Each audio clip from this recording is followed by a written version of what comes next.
I want to welcome you again, and just notice what you might do to feel more comfortable right now and more steady.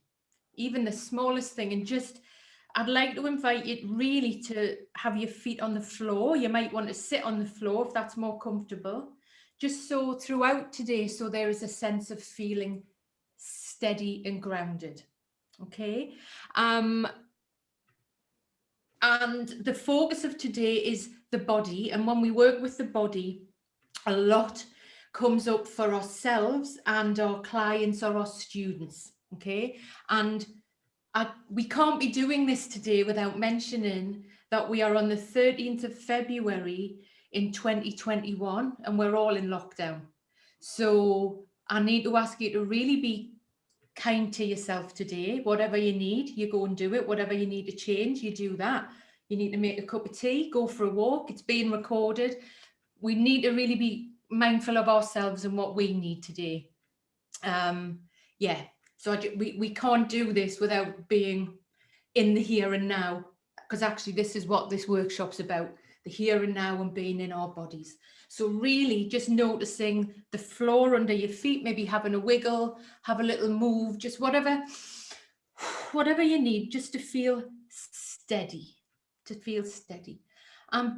just to arrive and begin, I want us just to drop into a minute's silence. It may be useful to take your gaze away from the screen, eyes open or closed, you choose, you decide, so we can arrive from now.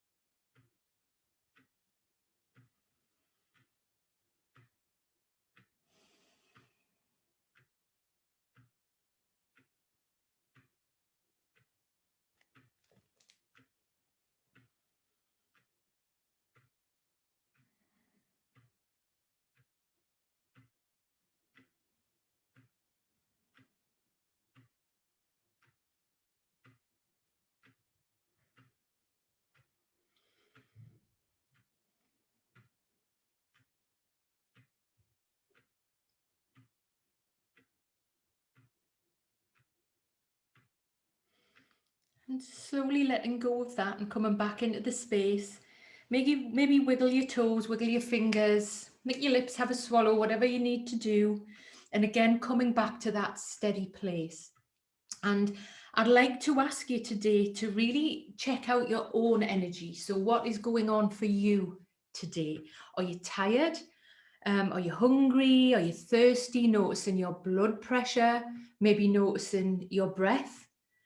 So just taking a moment to check out your energy based on where we are in lockdown and what's going on in the world, and what work you're doing and balancing and the mix of boundaries there.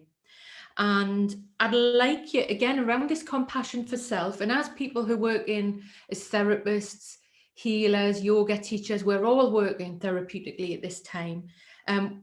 Yet we're not very good at having compassion for ourselves. So I'd just like, and that's across the board, ironically. So I'd like you just to take a moment to think about, if something comes up for you today, who are you going to talk to? Who are you going to take that to as a debrief? Okay, so if something comes up for you, will that be a supervisor, a peer, someone that you can speak to about that? Just bring that person to mind, and we'll remember that person again at the end of the workshop. Now, the pace of today is very pacey.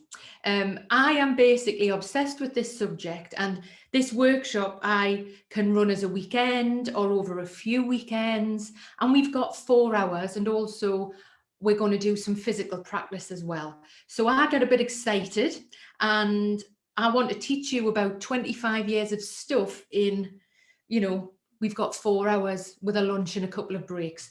So what I will do is give you jump off points. And I have to encourage you, if there's something that interests you, please follow the thread. You can ask me questions afterwards. So I'll edit the video, and also I'm going to send you out a huge amount of research and extra reading, but I will be giving you lots of jump off points. So if something connects with you, please, please follow it up, follow that interest up and that connection there. And also very often on these workshops and CPDs that we're now a lot more used to doing online, and we're here for our work, okay? We're here and we work very hard to get to the positions we are, but often it can act as a defense to who we are. And today I'm asking you to use your body as a vessel, really, so we can be human in this space and compassionate for each other. So I'd like you just to take a moment now, just to think about, we can put this in the chat, or please unmute if you'd like to, just to think about, where does your body want to be right now? So that when we jump between mind and body, there's a disconnect. So let's go into our body. Where would your body like to be right now? Okay, and I'm going to start. For me, I would like to be getting into some sea and feeling warm water on my back and maybe the sun. Yeah, and feel free to pop this in the chat and Zena will feed this back to us, or please unmute if you'd like to. Where would your body like to be right now? Lorna, I thought straight. Go on. No,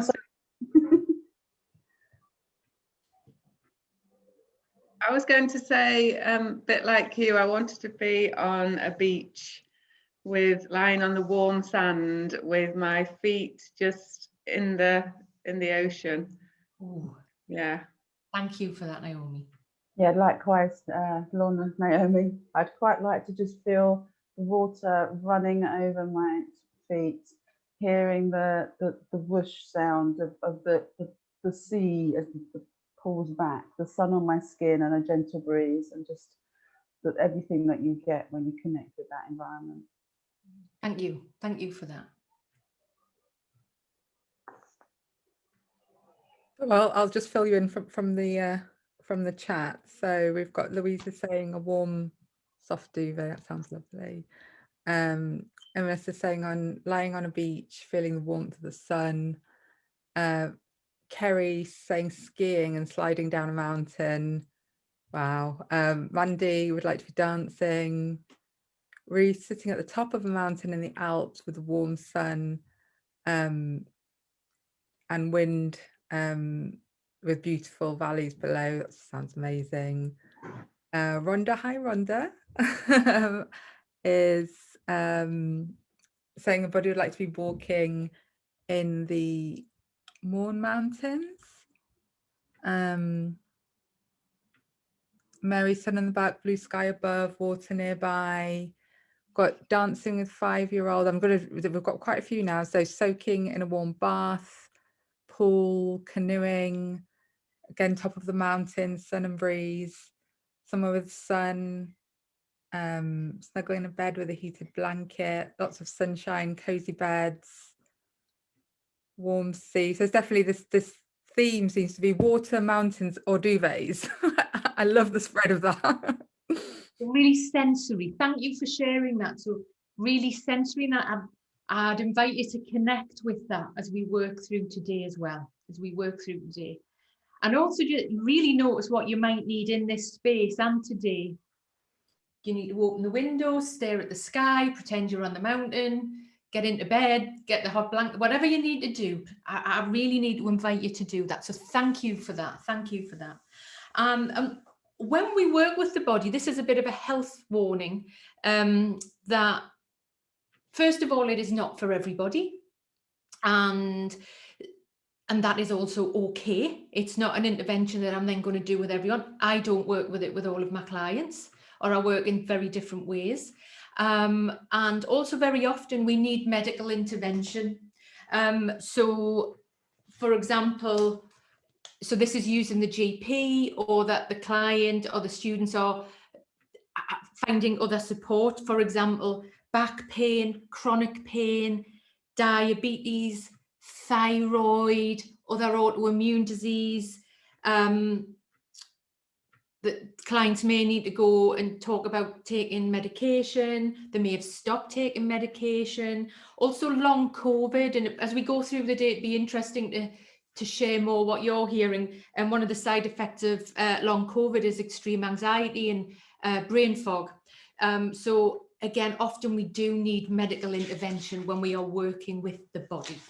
Okay, and let me go on to a share screen here. Oh, would I be able to share that, Zena? I think you have the power on the screen share. Okay. 2 sec. Yeah, no problem. Try now. Should be able to. There we go. Great. Fabulous. So let me just go back. Jump back here. Is that okay, Zena? Can you see that? Yeah, all good. Okay. So what I'd like to do is welcome you as a group today. So this is a very interesting group, and a group that I'm really happy to have connected all today. So in the past, mental health, therapists, psychologists, people working in mental health, there wasn't much of a connection with other people working with the body.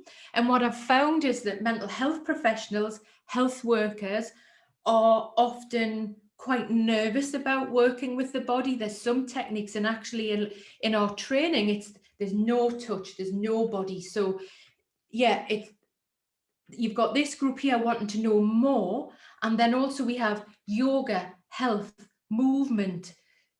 We've even had chiropodists and massage therapists and on this workshop as well, coaches who are maybe more open with working with the body, but they want to learn more clinical ways of being. So there's an overlap in this group, and I welcome you all, because all of the work that we are doing in this crossover area is super important right now and for the next 1 year, 2 year, for everyone we're working with and ourselves. There's a healing space here. So I welcome you today. And we've got, like I say, lots of information to get through and lots of sharing and awareness. We're going to first of all focus on the body and what is body awareness. Very important to look at where we are now and then go back in history. We need some science and some history. We're then going to segue into the breath and the nervous system. We're going to take a lunch break to move. We're going to then look at the vagus nerve and countertransference. Yes, on Zoom, countertransference. Working online, working very, very powerful now. And actually, at this point, I will be turning the lens round on you. There's two bodies in the room. This is about our self-care as well, in order to not burn out and have long, healthy, that you can earn money as well and have a long career, and that we don't burn out. Okay, and we're going to finish with some gentle movement and a little bit of neuroscience. Okay, so lots to get through there.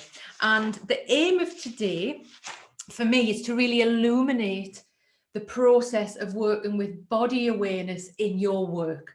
So in therapy, in yoga classes, as a coach, in whatever your work is. So we're really bringing this into awareness. So there's a lot here about non-verbal phenomena, okay? Non-verbal, and I'm talking about it. So it is a hard subject to run a 4-hour workshop on, or a weekend work. It's non-verbal, it's heavy. It's that noticing in your body where you notice what it's like to look into the sun. How do there are no words. Okay, so there's a lot of, it's a hard subject to communicate, and it can be very heavy. Okay, so holding that in awareness again as we go through the day. Okay, so what is body awareness? And usually before COVID, when I'm working with this material, we go straight back into history, and history is now. History is now because of COVID, especially for bodies. And please pop things in the chat that may be coming to you around this. I have to really highlight this. Yeah, and especially today, I would invite you to notice the clients that are coming to mind, your clients, your students, people you're working with, and their bodies. I'd invite you also to write it down, so you're not holding it in your psyche, so that you have something to write down, to write maybe the movement or the person's name down. Because actually with COVID, and in this workshop, what I do is I highlight the conflict between mind and body. Yeah, so before COVID, everyone's really excited about mind and body, and isn't it great? And we go back in history and we will look at this conflict, this conflicting force of mind and body. And here we are now in 2021, still with a conflict of mind and body. So I'd like you just to maybe, Zena, if anything comes up in the chat, if you could share it, where we are with hands, bodies away from people, how we regulate, staying safe. Yet that lack of regulation, that's the body safe. Yet the lack of regulation is not okay for the mind. Yeah, stay safe here. Where's the mind-body split there? Again, over the last year, Black Lives Matter, where are we with talking about race? Being able to notice in a group, are we in a diverse space? To be able to mention race, diversity in our work, in our room, and noticing the discomfort that may come up around that. We're talking about vaccines, bodies. It's like the second point of communication. The snow, have you had the vaccine? Very intimate conversation about people's bodies. Have you not had the vaccine? And it's the split between mind and body. I'd like to bring that into awareness. Also, our work, and all of our work, we were working, correct me if I'm wrong, on the whole, in person, in classes, face to face, and then we are working online. Okay, there's been big changes here with mind and body, holding that in mind. And I'd just like to bring that into the space. Zena, is anything on the chat that may be useful? I can't actually follow the chat. Yeah, so well. Sure. Jackie's just put highlight again this lack of touch and closeness and hugs. Yeah. And Sue is saying that she has fibromyalgia. Yeah. Which and It's psoriatic arthritis. Sorry, can you say that again? Psoriatic arthritis, to do Right, with okay, psoriasis and arthritis, like rheumatoid arthritis. And missing the touch and connection with others, but struggling with how the arthritis is impacting ability to use your hands. So thank you for sharing that. Yeah, is that more, well, I'm guessing here, is that more affected by cold as well, and yes, temperature changes? Yeah, so but the arthritis is actually now impacting on my ability to use my hands fully. Thank you for sharing that. Thank you. And Melissa's mentioning the screen time, finding that exhausting. Yes, good point. Yeah, that's okay. And actually, thank you, Zena. And I'd like you just to do I'm going to make today with more movement in than I normally would. And because when we stare at the screens, just notice the energy there. Even in therapy or as a teacher, yoga teacher, movement teacher, you wouldn't just be staring at the person all the time. A lot of time I would be looking down, looking away, reflecting. And the clients, there's a dance that goes on there. Yeah. And actually, just for a moment, I'd like you just to take your gaze away from the screen and just turn to one side and connect with something maybe outside or something that's drawing you on the other side. We're still in the workshop, but just notice the energy. And I'd like to give you full permission and encourage you to experiment with this as we work today. Yeah, and to make yourself comfortable. So really look away from the screen, permission to look away from the screen. I do this with all of my online clients now. So just noticing the change in energy when we disconnect from the screen, the energy around the eyes. Okay. So thank you for that. So that's, we're really starting from this moment, and then we're stepping back. Okay. So in recent years, body awareness has become very popular. And, you know, there, over the last, I'd say 6 years, there's been a real renaissance, and now there's lots of workshops about it. The word embodied, somatic. Yeah, great. It's fantastic. Because before then, I was sort of like a unicorn in a snowy field on my own with no friends. And now we're training hundreds of people here every month. It's fantastic. So the reason that this has happened is because of neuroscience. All the time I'm clinging to science and connecting with science, because we need the research to get things published. Okay, so we're going to really just step back in time here, and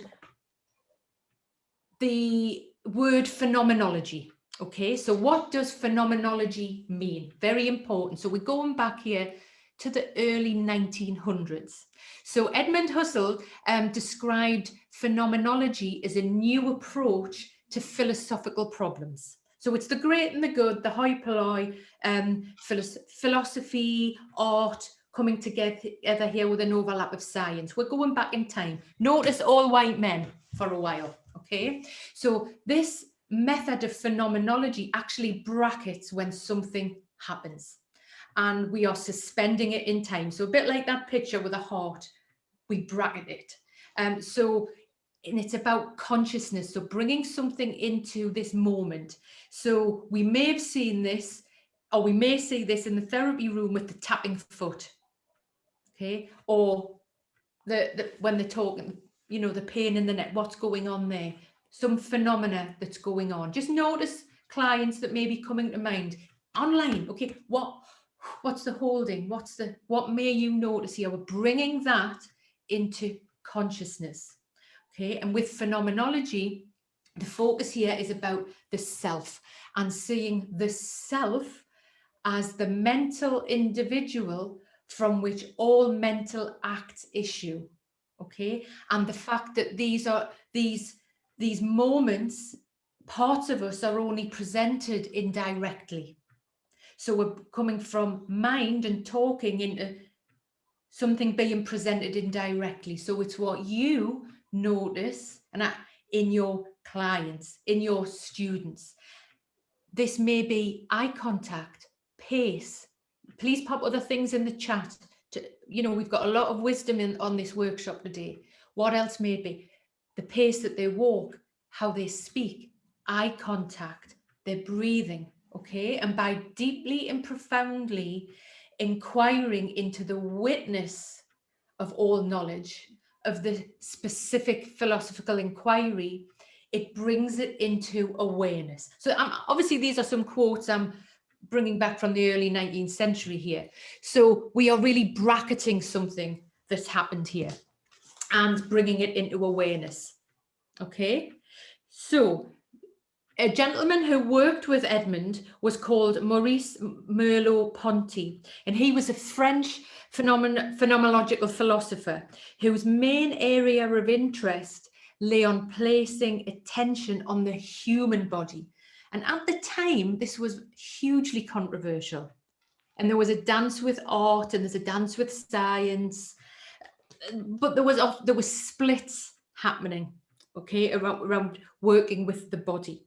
So his research indicated that the body was the primary site for humans knowing the world. Okay, so we are in the world through our body insofar as we perceive the world with our body.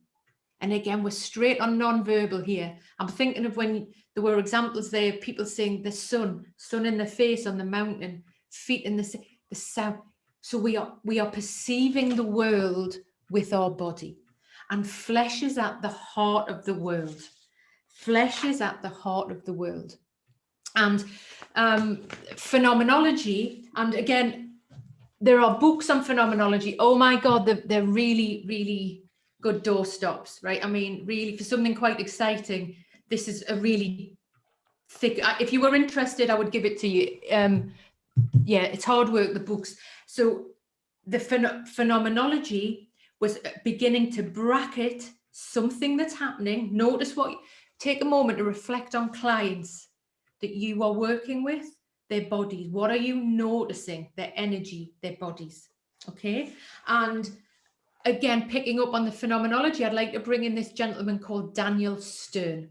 So Daniel Stern said that historically, we in the modern scientifically orientated West have isolated the mind from the body.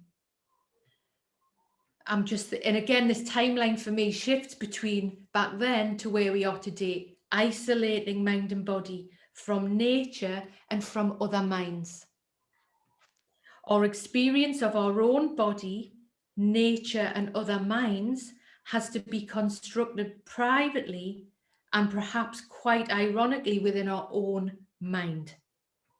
And until recently, awareness in science, awareness in therapy has not been looking at the present moment.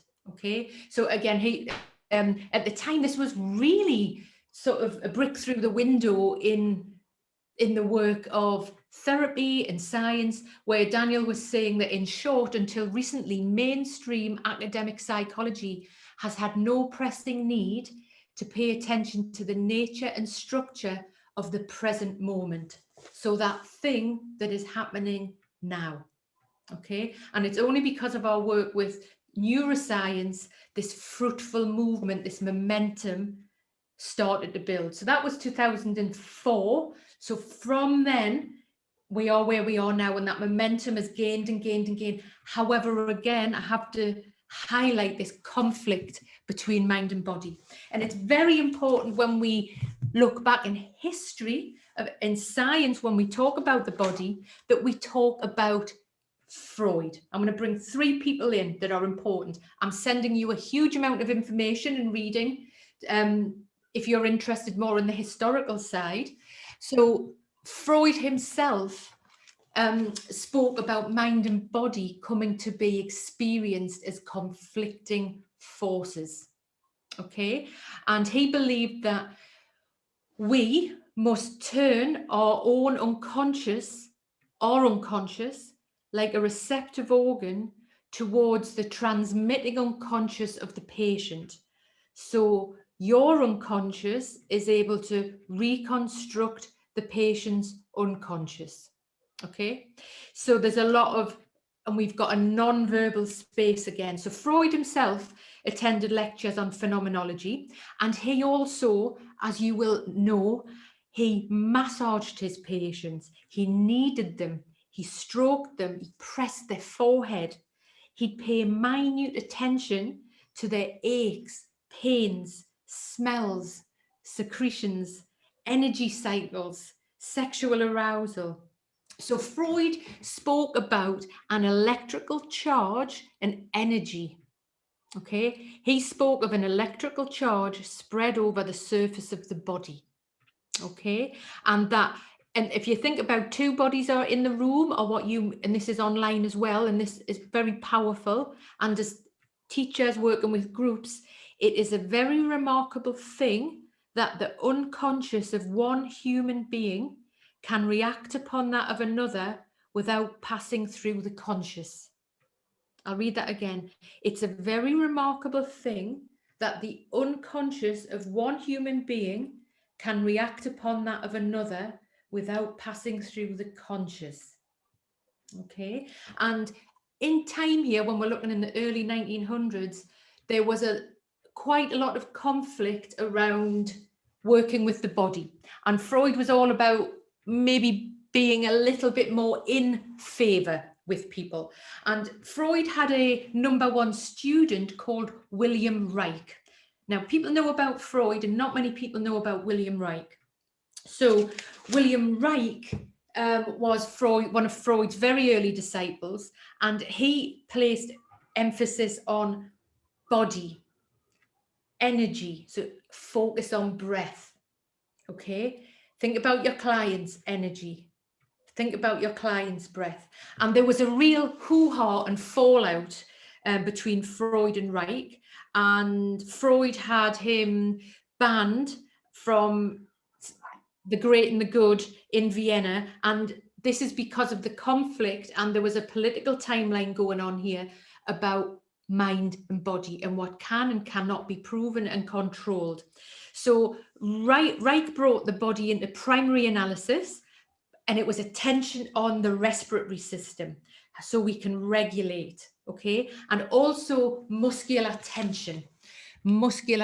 So what Reich is famous for, and I have one of these here actually, and in the days before COVID, I would send this around the room, and it's called a weeping Buddha.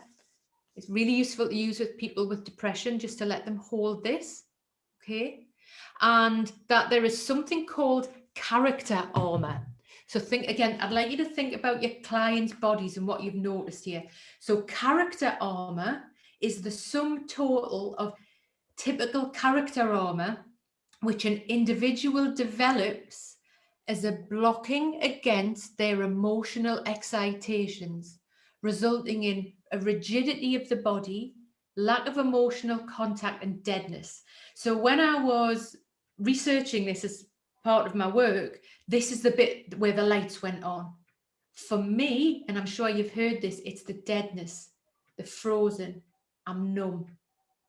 By all means, please pop this in chat if there's a dialogue there about what so this is going back in time, and yet what is this deadness in the body? What is this? I also have some other examples that I wanted to share with you here. So this is about the character armor that clients have mentioned to me. So one client, a lady, spoke that, and this is a long-term trauma client, and that she had a frozen lake in her body. Her body was like a frozen lake. Another client felt like she had a stone in her chest.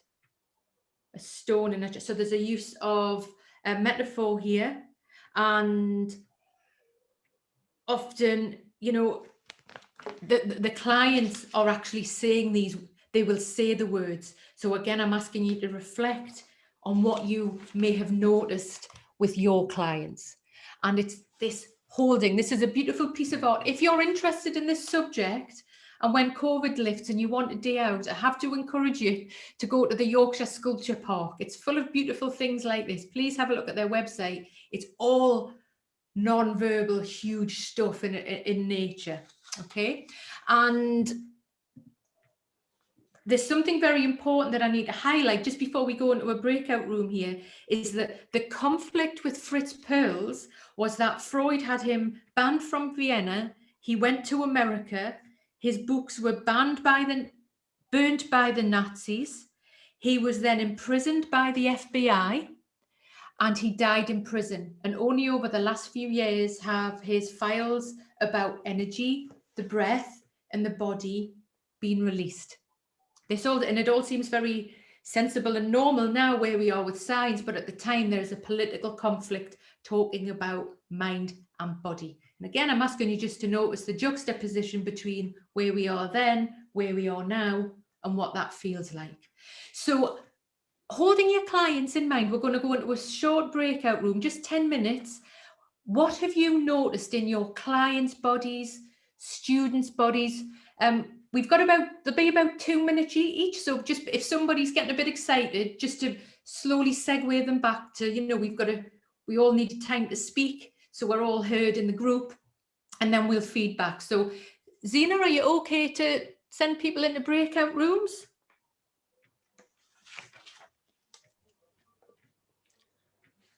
Sorry, Lorna, I had 2 children at my door then. That was a phenomenon. Yeah. Yeah, the phenomena. Yeah, so I'll do that now, 10 minutes. Is Great. that okay? Yeah. Yeah, thank you. And also, if for whatever reason you're not fancying that right now, you're welcome just to return to the main group where we just have some background music, just a chill out room for 10 minutes where you can reflect. Okay? Marvelous. Okay, so just before we go into break, it'd be great. And I'd also just like to ask you to have a little move and have a breath. And yeah, what were we hearing there? It would be really great to hear what you heard to share some of that noticing. Feel free to unmute from the groups. And did it all work okay as well, the breakout rooms? If anyone's got any feedback, it was... Got a thumbs up from Graham. Yeah, Brill, thank you. Cool. Okay. Who's going to be brave and jump in and fill the void? I don't mind jumping in. Oh, you're sorry, jumping Ruth. in.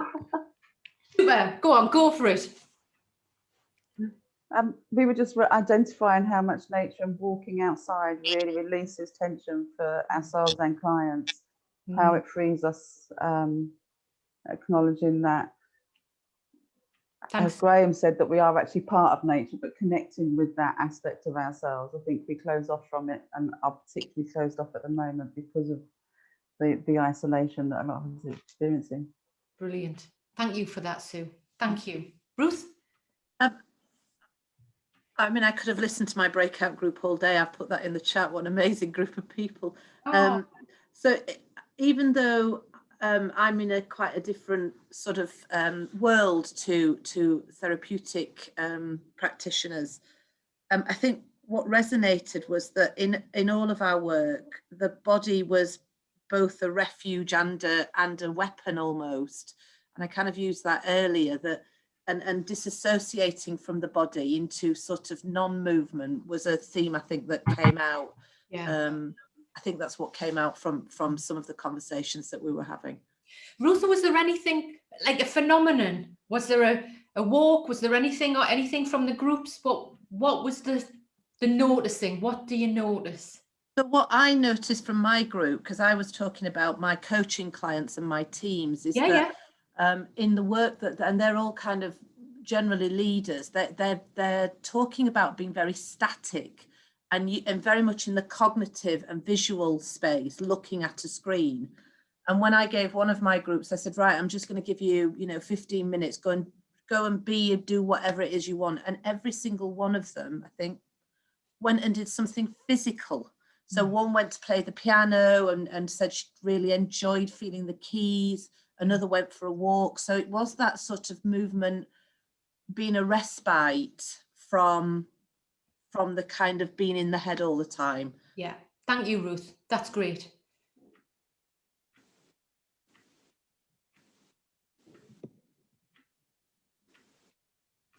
Anything else from the group? Be great to hear a noticing of a client, a movement, anything that comes to mind. Laura, you're diving in? I mean, our group was also very interesting. Sorry, Laura. It's actually Tina rather than Laura, because we're doing this together. But just talking about being in nature, I think both of us have done walk-in talking therapies with clients lately. Mine, I've done it with my therapist, and Laura's done some with her clients. And actually, the difference in the work being in nature. I mean, I've been used to being with my therapist in a room, and I've been doing Zoom with my therapist, but actually to be walking and talking and moving and seeing beautiful nature. We often walk by the river, sometimes stopping to sit. It changes the whole dynamic, and it brings a real beautiful rhythm and flow to the work that I've found really enriching, I have to say. Thank you, Laura. That's lovely. Can I jump in? Yes.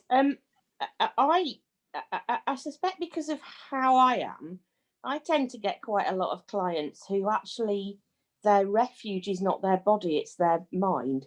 That their refuge is thinking, and that they have their trauma has meant that they escape out of their bodies, into being very analytical. Which interestingly is very much me. So I think we kind of get the clients we end up with, don't we? So for me, a lot of the process of being a therapist is about drawing the client's attention back to their body and helping them to remake that disconnection between their bodies and their thought processes. That meant. Absolutely, Alexander. Can I just ask you something? When you see them physically, so the thinkers, the academics, the safer up here, and actually remember the body's the most dangerous place to be. It's safe up here. right? Especially with trauma. So Yes. what's presenting in their, what are you noticing in their body, in their flow, in their pace, when they're up here? What's the movement or non-movement? It depends, actually. Sometimes I notice body structure. That they can be quite, their bodies can look, people's bodies can look quite unstructured sometimes if they're kind of working at head level, or can look younger than they are. That's one thing that I notice, that particularly, I don't know why, but particularly male clients who need to do that work can look quite boyish, and over time kind of grow back into themselves. It's hard to describe, but they sort of age in front of me, almost appropriately, really. So all sorts of things. I have a very traumatized client who, just because we're working online, she just hides her body. She just puts the camera here. So yeah, lots of different things that I noticed, really. Thank you. Yeah. Thank you for that. The aging thing. So that sometimes, I know I'm working with someone at the minute who's in her 40s, and she's a little girl. She looks like, people think she's a little girl. Yeah. Because the work as an 8-year-old, and she dresses like an 8-year-old. Yeah. It's all very interesting. So yeah, thank you for that. That's great. Anyone else that want to share something that may be useful to the group? I'll just add, so Mandy's put in the chat. Yeah, great. Chat's good. She has a client who adopts an extremely relaxed posture. And if when they talk about deeper emotions, he yawns dramatically and continuously. Yeah, well, the yawn, that's brilliant, Mandy. And I was working with someone the other day, and it's longer term trauma. And when she goes towards pain, because her defense is to laugh, to make things funny when they're not funny. So it's real gallows humor. And when she actually goes close to it, she sneezes. Her mother does the same. The father committed suicide when they were children, and the mother sneezes, and the client started sneezing. So yeah, thank you for this share. I'm glad that you found the group useful. Just before we go into a break, there's a couple of things I'd like to highlight. Again, if people come to you, do write them down or pop them in the chat. I'm also noticing that the chat, remember, outside of this group, people really won't be that interested in what we're talking about, right? But for us, this is like liquid gold. Okay, so some of those sharing, those techniques in the chat was brilliant. So please, anything that you feel would be useful, please pop it in the chat for people. It's really brilliant. And when we're talking about the body, again, this is a jump off point. It's far too big a subject for today, but I do want to drop it in. When we look at William Reich, the character armor, the slowing, the body, I'm absolutely obsessed with something called the fascia. So yoga people may be more aware of this, and imagine it's the layer, like a Spider-Man web that's keeping us all together. It's like our soft skeleton, and it's the connective tissue. So when we know we're working, say, with trauma, where this manifests, for me, I see a lot of death manifests from the spine upwards. Yeah. What's happening to the connective tissue when it's frozen? Yeah. When my heart feels like a stone, when I feel I have a frozen river at the front of my body.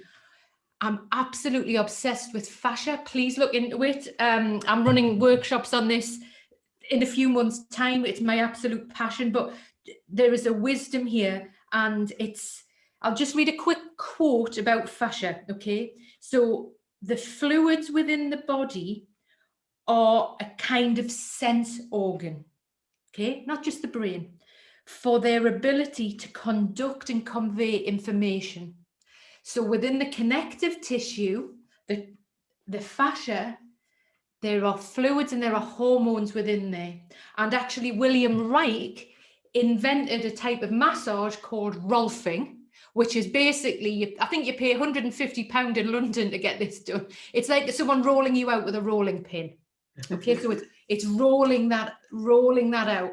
Or just think about lots of therapists who are good. Well, there's not lots of them, but you can find them and they know about the fascia. They're like geeks, like I am, into this stuff, and they're working with the fascia. So yeah, if you're interested in that, Google it, do some workshops on it. Absolutely fascinating. So how do you spell that, Lorna? Just yeah, sure.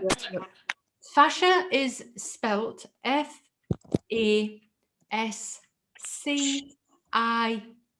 for apple. Fascia. Okay. I'll put some extra resources in about the fascia. It's fantastic, and a lot of this is connected with mental health. And my passion for this comes from, I had an issue with my psoas muscle, could hardly walk. Maybe this is like 20 years ago. And so my connection with more the inner body, with this character armor, and there's hormones in there, and we hold trauma there, and what that is, and how we shrink and how we grow. Okay, so we're going to take a break now. I'm going to invite you, come back. Let's come back at 1:15. Please breathe, please move, have a stretch, have a wiggle, get what you need, and we'll see you back in 10 minutes. Okay.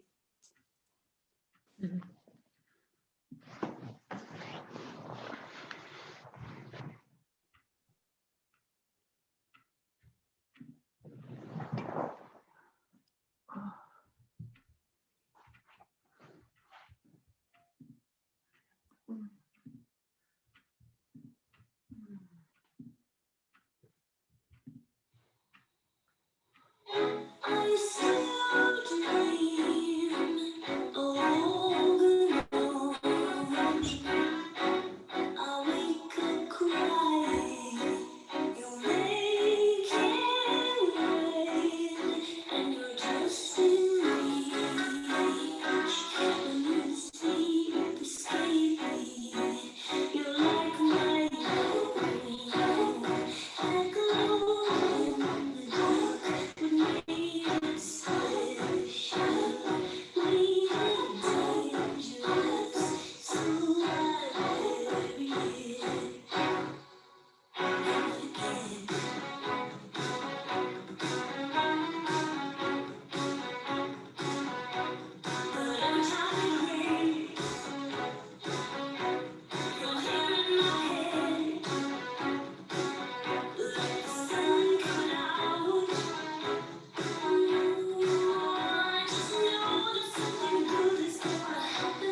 you're done.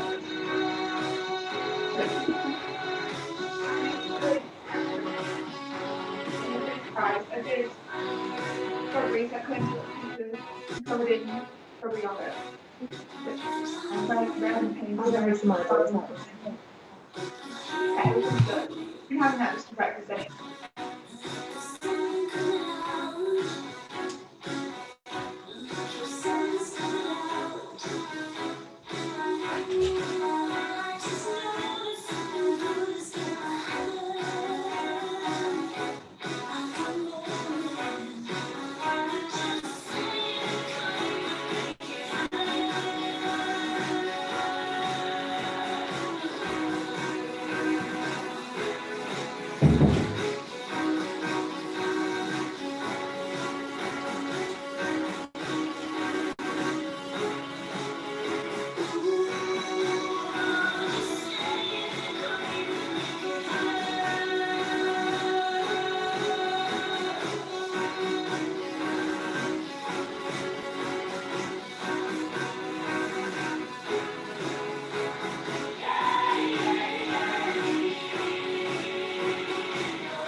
Hi, Zena. Do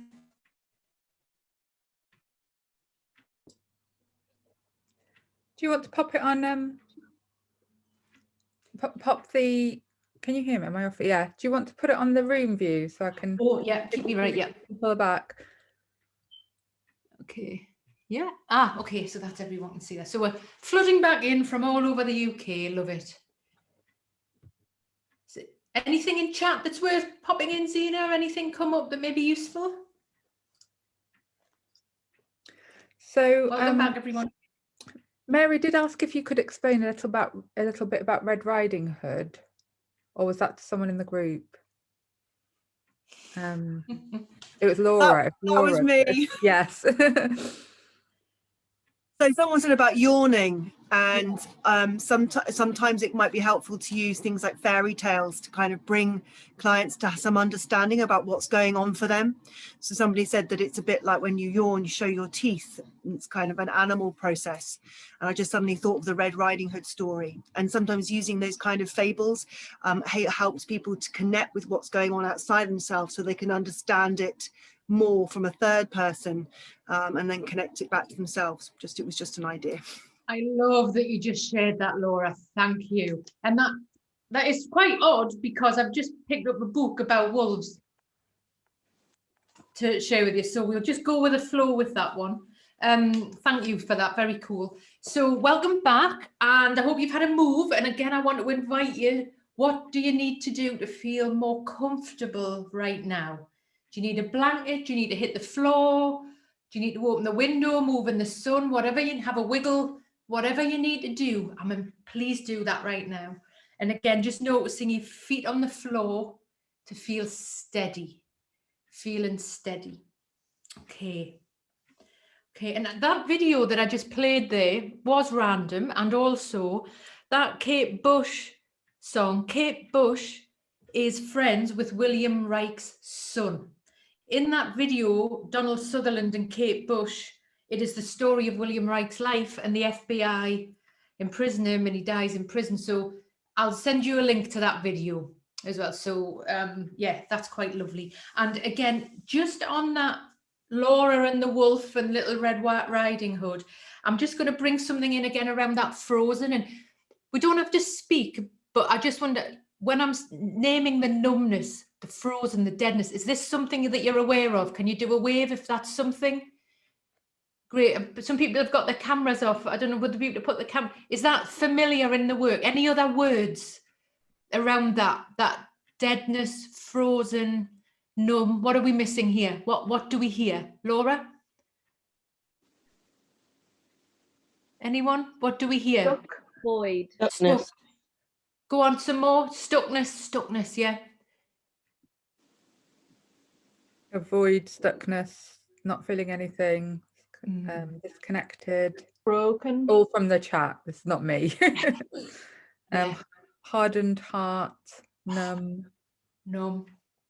Okay, thank you for that. So we're and here we're noticing it, and actually, yeah, have a move when I read this. Just notice what you need to do, because it manifests in our bodies.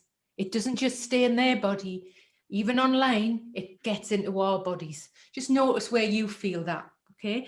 So I'm going to read this book that I happened to pick up about the wolves here. So, Feeling Frozen and Frozen Creativity. This has really helped me this week in my work. So, the archetypal psychology to be called is to be without feelings. There are stories of the frozen child, the child who couldn't feel, the corpses frozen in the ice, during which time nothing could move and nothing could be born. For a human to be frozen means to purposely be without feeling, especially towards oneself, but also and sometimes even more so towards others. While it is a self-protective mechanism, it is hard on the soul's psyche, for the soul does not respond to iciness, but rather warmth. So the soul needs warmth. An icy attitude will put out a person's creative fire. It will inhibit creative function and healing.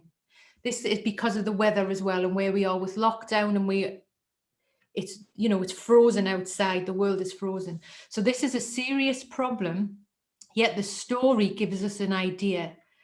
The ice must be broken and the soul taken out of the freeze.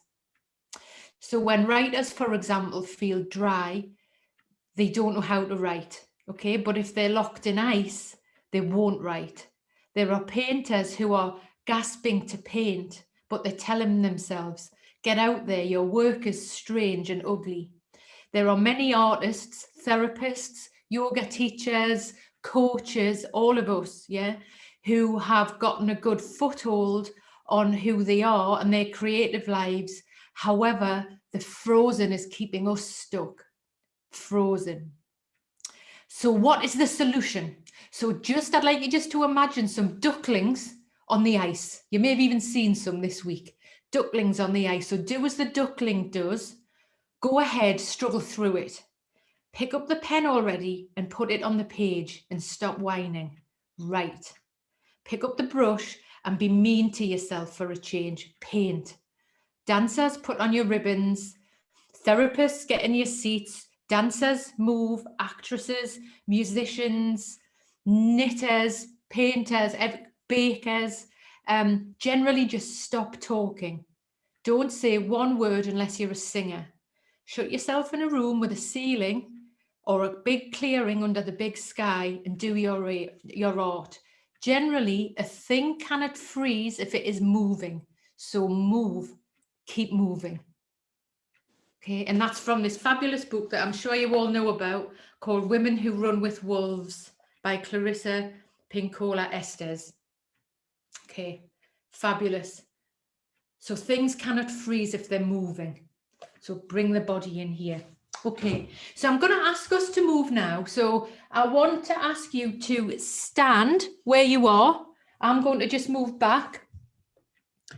And I want to ask you again, just with this noticing in the body, maybe notice some tension in your body. If you want to stand off camera, just stand to the side and I will be here. So I'd actually encourage you to go off camera. You might keep one eye on the screen on me. So we're moving into a different energy space.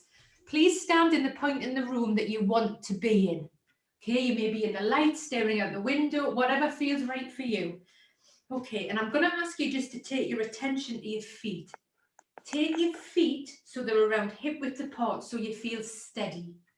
Taking the weight into the left side, right side, middle. Weight into the front of the feet, back of the feet, middle. And just rubbing the backs of the hands together. Backs of the hands together and the knees are soft, so you're bouncing on your knees. And if you like, and when you're ready, I'm going to ask you to gently bring the hands up to under the chin and gently bend back if that feels appropriate. And then leaning forward, let the hands touch the floor. Wiggle your toes, wiggle your fingers. And if you like, and when you're ready, pushing through your feet, taking the arms out to the side. Breathe like the sun, like the sun. Palms together, pulling it down to the heart space. And deeply inhale, take the arms out to the side. Smile, breathe. Exhale.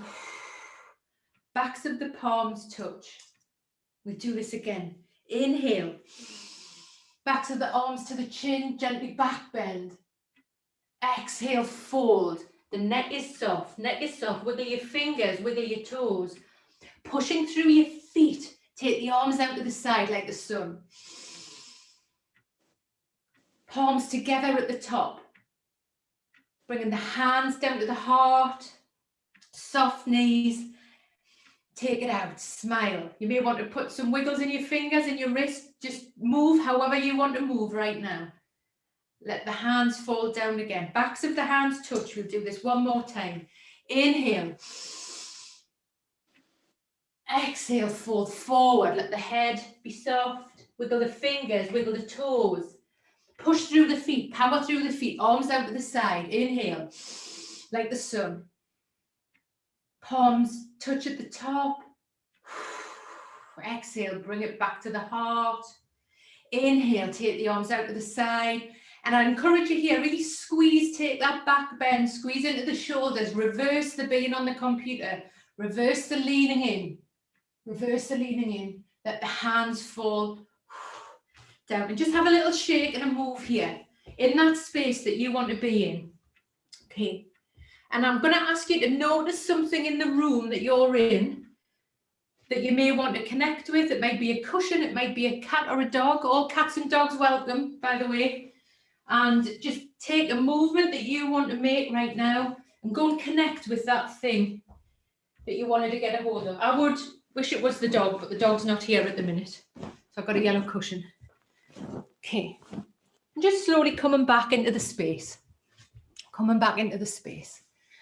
Taking a breath, maybe have a drink. Okay. Making yourself as comfortable as possible. And we're going to just meet this chap now. So now we're going to go in, when we're working with the body, a very important school is Gestalt therapy. And if you are interested in anything I'm going to say here, I really would recommend you to have a look at the Gestalt Institute in London. They're doing some great courses at the minute. I'm working with some body psychotherapists there. They're doing some really great courses. And very importantly, I need to bring in Fritz Perls's wife, Laura Perls, who at the time her work, she doesn't get much of a mention in science on the timeline here as a woman. So I need to mention the great work of Laura Perls and Fritz Perls, and I'll send you more information about Laura's work. So Gestalt therapy spoke very much that we need to lose our minds to come to our senses, okay? And a Gestalt is something that is unfinished, okay? So do we have any German speakers on the line? Can anyone speak German or say what the word Gestalt means? It means the whole. It's Yes. a whole. Yeah, I'm Afrikaans. I speak a little bit of German. Thank you for that. The whole. That is beautiful that you just did that. Is that live from Pinner? Very cool. So sorry for that. Yes, it is. My dog is in and out. Bring the dog in. He's an incomplete Gestalt at the moment. So basically what a Gestalt is, I love we've got the dog. What's your dog's name? It's Frank. It's a dachshund, so it's from Frankfurt. I love it. It's just all too much. I love it. Right. So basically a Gestalt is a whole. So there is a whole circle. Perfect. However, a Gestalt is where, in Gestalt therapy, it's where it's not finished. Okay? Where it's not finished. And this is where we may be holding, and I didn't say that to him, and I wish I'd done that. And this happened. So we have thousands and thousands of these gestalts that we're holding that aren't finished. And in Gestalt therapy, it's on how we can complete these. Okay? How we can complete these. So again, huge subject. If you are interested in this, it's wonderful. I will send you more information. So what they speak about in Gestalt therapy is that all persons in society have lost connection with large parts of their bodies. It occurred as a way of suppressing intolerable conflict. And if these issues are reintroduced into conscious awareness, it can be worked through in therapy. Fritz Perls' psychotherapist was William Reich. So we have a lineage here. Freud, Reich, Gestalt. I don't know about where the Laura connection is. That wasn't written about. I'll look into it more. Okay, so very much in Gestalt, and I'm simplifying this, we will exaggerate. So say it's the shoulder, I'll exaggerate it and give it a voice. Okay, so I've got a very short video I'm going to share with you now where I'm going to bring Fritz Perls into our session in lockdown. So here he is. You may need to turn your volume up.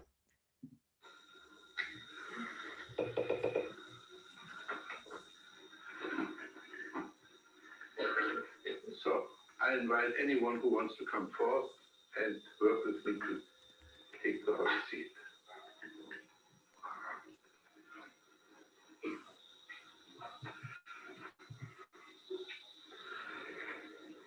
Your name is?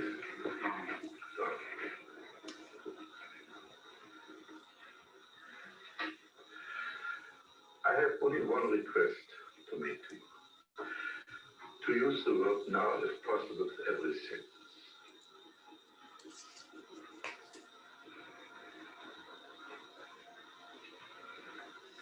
Like now I feel my heart beating.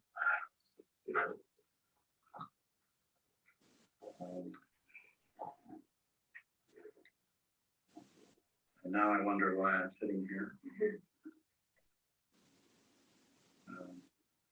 Why did I wish to fill the void?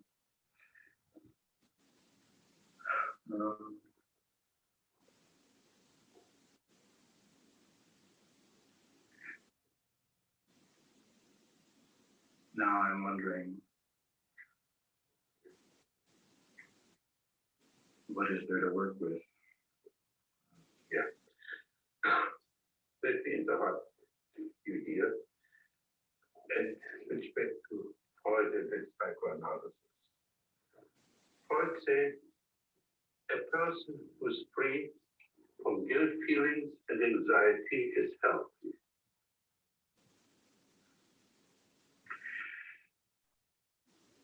My own theory about anxiety and guilt are those. Guilt, as I hope to show in its context, is nothing but unexpressed resentment. And anxiety is nothing but the gap between the now and the later.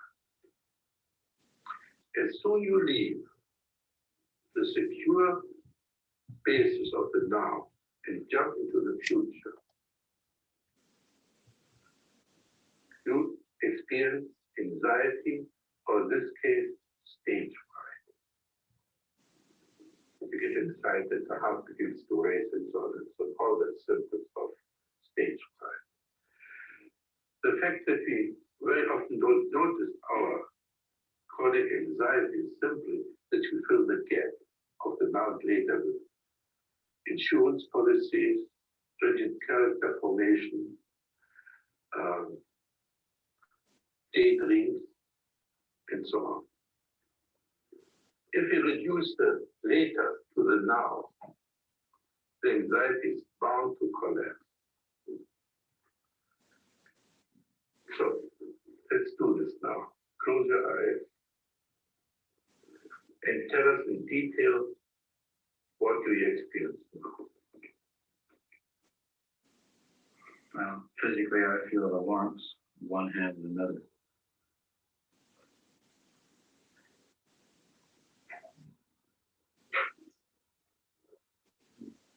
I feel, now I feel tension throughout my body.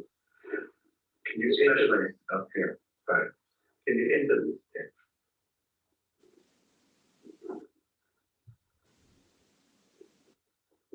It's as if I'm being stretched this way. Can you do this to me? Oh, Stretch me. As if hold up this way. More. Good, as much as you need to.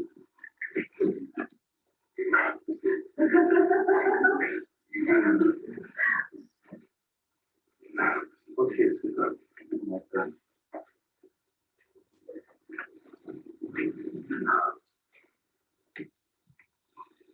now it's gone away.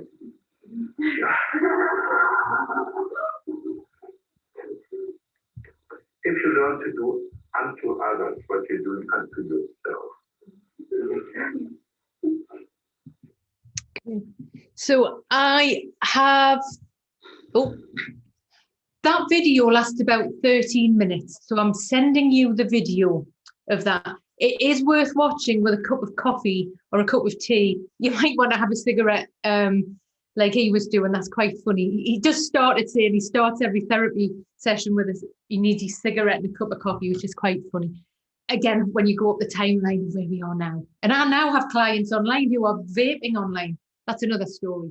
So, yeah, I have to highlight the work of Gestalt with excitement and energy, because the couple, Laura and Fritz, came over to the States and were the founding people of a place called the Ezelan Institute. If you are interested in mind, body, east, west, therapy, yoga, movement, you may even know of this place. If not, and Zena, you might want to put it in the chat, or if someone has anything, the ASALEN. It's in a place called Big Sur in California, so between San Francisco and Los Angeles. It's beautiful. It's very famous for these hot baths, which is what they're all having a great time there now. And actually this place are doing lots of live, it's super expensive to go. It's like £3,000 for a weekend and you're in like sharing a room. It's like crazy. It's all celebrities go there and things like this, but it's really a very exciting place for energy, yoga, therapy, and healing. They're doing great stuff on Facebook that's free. So it's definitely worth checking out some of their trainings and videos on there. Very special place. I know I've been to the door of it myself, and I know I'll be going back there at another time. But apparently the roads collapsed how you get to it now. But yeah, it's a pretty awesome place. So can you repeat that again? Sorry, can you spell it? Is it someone saying is it in California? I'm guessing they've Yeah. Googled it. Go on, Google. Could you Google it and stick it in the link in the Yeah, chat? how do you spell it again? Sorry. ESALEN. ESA. America and the Religion of No Religion. So if you know about yoga, the gentlemen at Crapoli Institute are all connected with this place. But this is where therapy comes in. So in the 40s, 50s, 60s, they were doing a lot of stuff with drugs, LSD, people having crazy, ironically, where people are, we're talking more about LSD and psychotics now in therapy. There was some really not okay stuff going on, you know, and then they were having like a hot bath. But in terms of science and it being established in the USA, yeah, very interesting. And that's where politics comes in as well. So I'm highlighting again the split with mind, body, politics. Got sort of right the 60s and 70s in California with the hippie movement. Yeah, and with therapy. So it's a really powerful place. Thanks, Zena, for putting something in there. Okay, I want to segue now to breath. So just take a moment and notice your breath, what you might do to feel more comfortable right now, just to have a little move. And I'm going to give it a quick, and I'm sure you're all very aware of the autonomic nervous system. However, I want to give a quick little highlight on this. It's very important in our work now. Okay, so this lady, Babette Rothschild, please look at some of Babette's work online. Her main focus, well, she's a body psychotherapist and also highlighting, like I do in my work, around your wellness, okay, and vicarious trauma and how we stay well to have long and healthy careers. Babette says that at the very least, becoming familiar with the autonomic division of the body's nervous system is a must for those who work with highly distressed and traumatized people, which is all of us now, all of us. And grasping the autonomic nervous system will provide key tools for client containment and therapist self-care.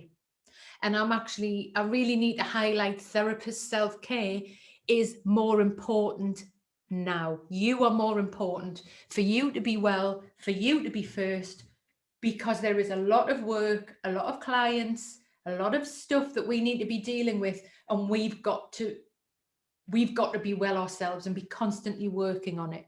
Never has a time been where any of us would actively be working with people who had gone through some trauma similar to our own. We would be referring on, and here we all are doing this. So really, therapist self-care is very important.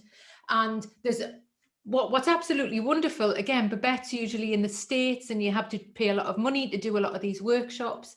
There is a free workshop on Friday coming. It's Thursday. I'm going to send you the details on the PESI website.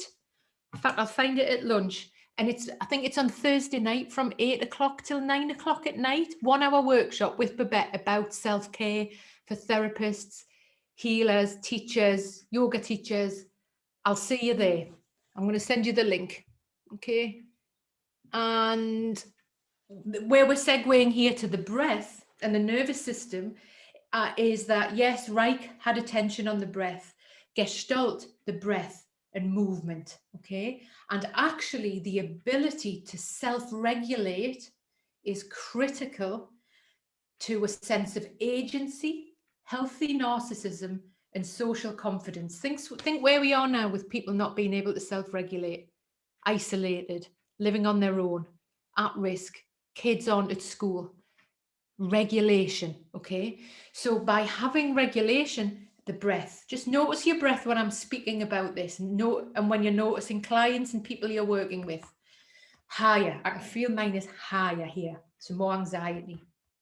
So the capacity for the body to find equilibrium through expressive movement, reflexes, shaking, crying, laughing, an unconscious regulation of breath. Think about when we're with people, even now, we can do it when we're on the group chat and we're going to go into a breakout. We regulate with eye contact, the mirror neurons. Yeah. Well, people are isolated. I'm really concerned about regulation, as I'm sure you all are at this time. So recognition of these states has the capacity to support autonomic transitions, whether we're higher, anxious, or low. I think it was Alexander, the lady, mentioning when people are stuck in their bodies, that less movement, which is more towards depression, lower. Okay, so in terms of healthy movement and motivating, engaging, soothing, stimulating, how are we able to regulate, especially now? Think of your clients. Even if you're a yoga teacher, I'd be interested to hear, working with the body or coaches, how are we able to regulate now? So just a quick little reminder of the autonomic nervous system. Okay, so we have the sympathetic nervous system, high energy. Okay, so this is COVID, getting chased by the bull in Pampeloma. This is the tiger. So we've got adrenaline, cortisol, all going on. Okay, and as Stephen Porges talks about, there are three main survival responses. First of all, I'm going to shout for help. Help, help me, help me. When that fails, so vocalization has failed, we then have fight or run like hell. So I'm going to go and fight the dinosaur, or I'm going to run like hell to be safe. If that fails, the freeze response, again, we're coming back to frozen, aren't we? Frozen, deadness. This may appear first in avoidance. Zena, you mentioned someone had said avoidance. Playing dead. Think of the mouse playing dead. Think of somebody mentioned this phrase actually, deer in the headlights earlier. And this is where we're going more onto the lower energy. So again, for yoga people, higher energy and lower energy. Higher energy, ha, sun, male, lower energy, moon. Hatha.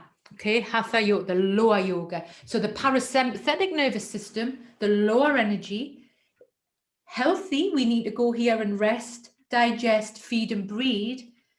However, too much of this is an immobilization. Okay, so this is the depression. I'm not moving my body. And very much when I talk about body, it's very important. Again, it's on a spectrum from, and I'll share this with you, if you've ever been in the presence of a dead body, that lack of movement, that is there, that no energy to energy. Okay, and there it all is. There it all is. And this movement, and clinically, we can pin this to the nervous system, to the window of tolerance. Okay, we have a hyperarousal and then a hypoarousal. So the hyperarousal, this is a lot, you'll be seeing this a lot in health anxiety at the minute, increased sensations, real negative thoughts, flashbacks, disorganized thinking, hyperaroused. The hypoaroused, again, this is where we go into frozen mode, and it's the dorsal vagal immobilization response. There is an absence of sensation, numbing of emotions, disabled cognitive processing, reduced physical movement. I'd be interested in, please pop something in the chat here if something's coming to you. Very much I saw last year with COVID, more hyperarousal, yeah, anxiety here, and now it's hard, it's frozen, lower. I'm very lots more depression, still anxiety, but more depression. My concern here is more suicides, and again, that split between mind and body that's happening at the minute, and how we stay well. Zena, is there anything in the chat around this that people are popping in? So we're actually asking Melissa about an experience she shared in a local yoga workshop of 15 minutes shaking at the beginning. So that people were just interested to hear what that was like. That's the last thing. So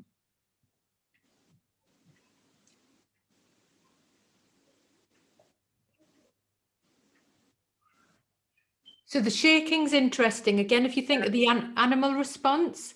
So, and again, I would welcome if you have dogs and cats to have them in the space with you today. So in the animal kingdom, say a horse, which is a prey animal, when the horse there is a threat, the horse will bolt, okay? Deers do it, right? They will bolt. And when they get to a safe place, they shake and they're okay. Your dog will do it. Frank, the dachshund from Frankfurt, does he have a shake? Yeah? He does indeed, yes. If he wants to go out, he tells us. Okay. And then he wants to go. Great. So it's animals do. So where do we go to shake? Yeah. So if you think of the how do we shift this anxiety? Because actually, unless we move this, and I'm sure you've seen this, especially therapists in your work, where this becomes chronic pain, chronic illness, where trauma becomes trapped in the body, where it has not been moved. That's a bigger subject, but I see this a lot in my work. With chronic pain, illnesses, people who look a lot older than they are when trauma is trapped in the body and there's no movement. Think of that frozen, unfrozen. Okay. And something very positive here is that, which I think is beautiful, is that, and please hear this, and it's about, as therapists, as healers, coaches, yoga teachers, body workers, you don't have to always be doing something. It's about you just being able to be, and how can you find your window of tolerance? And actually a regulated nervous system can balance other nervous systems around it without having to do or fix anything. So it's not just autonomous, it's regulated through interaction with others. On Zoom, when we speak to people in the street, when we say good morning, when we connect. Again, this is my concern with regulation, where we are with COVID and lockdown. And so, and I worked with a man who was a child therapist. And when he connected with this, he said, because he worked with a little boy who was 9 years old who he was up here all the time, chaotic family, at risk. And the therapist didn't think he was doing anything. And I said, well, what do you do in the session each week? He went, well, we just play Monopoly. And when they played Monopoly, I said, what does the little boy do? He went, oh, he's the banker. And that's it. And that was the work for this, to find a safe place for this child and how the child could regulate. And also just think about the person or the people that you know or have experienced. I see them in the street, or I can notice people's energy. They're not therapists, often, these people, where they just have a calmness, they have something about them. Okay, so, and how we then regulate with those people. So what I'd like to do is just go into it before we go for lunch. I want to go into a breakout group just for 10 minutes, and we're going to share maybe some tools that you use to regulate. Okay, I'm going to just skip through this video. So what have you found works for regulating clients, students, online? What's working now? And we're just going to jump into groups now for 10 minutes. Okay, then we'll come back and share. Then we're going to take lunch at 1. Okay, so we're asking, we're zooming back. It's always a relief, Sina, isn't it, when everyone comes back? Yeah, I know what I'm doing now. What a relief. Then we go, and then when they're back. Woo. I thought I'd kicked everyone out of the Zoom last time. I couldn't actually figure out what was going on. Oh, you're doing great. Everyone was there in their room. Welcome back. Welcome. Okay, welcome back, everybody. Welcome. We're all back. Okay, so just Again, just notice if you need to have a move and a stretch or a disco dance or whatever you need. Kerry, I like your yellow flowers behind you. They make, I want some daffodils. Are they daffodils? They are, yes. They're a little bit. Can you show us your daffodils, please, Kerry? They're your maths. Lovely. They smell very nice as well. Good, good. They're nearly here. They'll be everywhere in 3 weeks' time. Yeah. Yeah. We're nearly there. We're nearly there. So we're going to go for lunch. So just noticing your own body and your energy. Just before we go for lunch, just for a few minutes, really useful to feed. Remember, where we need to share this knowledge. What are we using to regulate? What was useful from the groups? Please unmute, or if you want to put it in the chat, fine. What would you like to share with the group? It'd be great to hear. Melissa? Yeah, I can share. We didn't get to talk about it in the group. We had a slightly diverted but very interesting conversation. But I always use a breathe and hand technique, which I find really helpful both for myself and for anybody else in the room. Can we do it together? Melissa, let's do it. Absolutely. Everybody, let's join in. Okay. So shoulders relaxed, hands straight out in front of you from your elbow, and basically breathing in, you're expanding your hands out. So your entire body's relaxed. It's just a movement from the elbow, and then breathing out, you're bringing your hands together. So breathing in and out, and in and out. So you keep that going. And those that have particularly busy minds or who might be particularly triggered, it's helpful to imagine a picture of the lungs, the sort of thing we had at school. And you imagine the lungs, as you breathe in, they are filling up with air. So imagine that visual. And as you breathe out, the lungs are deflating. Thank you, Melissa. You're welcome. Thank you. I just got you there and we did it. Thank you. Great job. To build on that, Lorna, just to build on that, when I've done it as if imagine it's an energy in between, and you're pulling the energy and then bringing the energy back in, so you almost get a sense of Can you talk through it, Ruth? Ruth, just jump into it. Just do it. Okay. So can basically, we see your hands as well? Can we see your hands on the screen? Yeah. So it's a build on what Melissa's just said. So if you just imagine that there's energy in between your hands, and it's a warm, lovely, warm energy, and as you pull your hands out, the energy is stretching between the hands, and then you push it back in, and you're pushing the energy back together. And when I visualize it, as I'm pulling my hands out, the energy, the color is getting milder and more yellow, and then as I'm pushing it back together, it's becoming warmer and brighter and redder, and then pulling it out. So really sense that pulling this energy. And then as you're bringing it in, when I finish, I basically keep that energy and bring it very slowly into the body. I was going to add that, Ruth, that at the end of that, just bring it to my heart. Yeah. Did Steve show you that? Yeah, and I've done it on a Reiki program as well. Yeah, it's wonderful. Yeah, it's wonderful. Thanks. Thank you, Ruth and Naomi. Anyone else? What was useful around regulation with clients? Anything? I have a client who uses humour as regulation, and at the end of a session, when we've had quite a difficult session, he tells me a joke. Don't see, I'm laughing. I don't. And I've actually I encourage that now quite often at the end of the session, when he needs to kind of come back into himself, saying, "You got a joke for me?" Yeah, he does. He tells me a joke. Oh, that's great. Yeah, it works really well. Yeah, that, and there's something about that's the mind coming back into a safe place. Yes, yes. I like it. Thank you, thank you. Anything else before we go for lunch that would be useful for the group around regulation?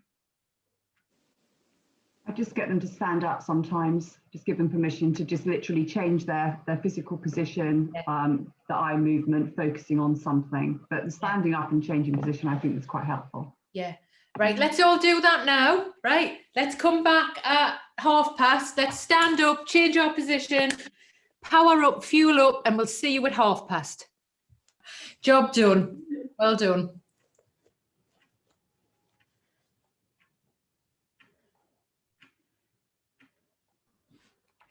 Okay, so just as we're coming back again, I'm just going to ask you to make whatever you need to do to feel more comfortable please do it.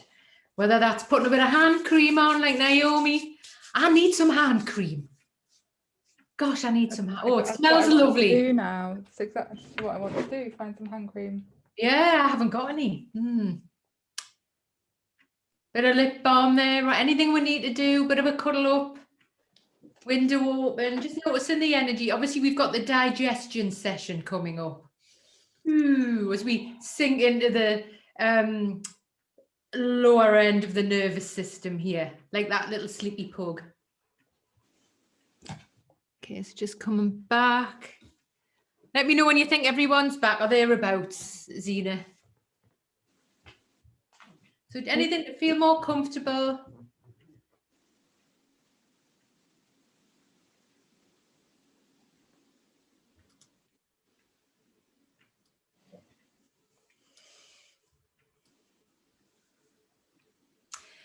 I was reading the comments and everyone was talking about having a dance, so I stuck some music on. I hope you could hear it. So you had some, I was having a dance in the corner. Thanks for the inspo.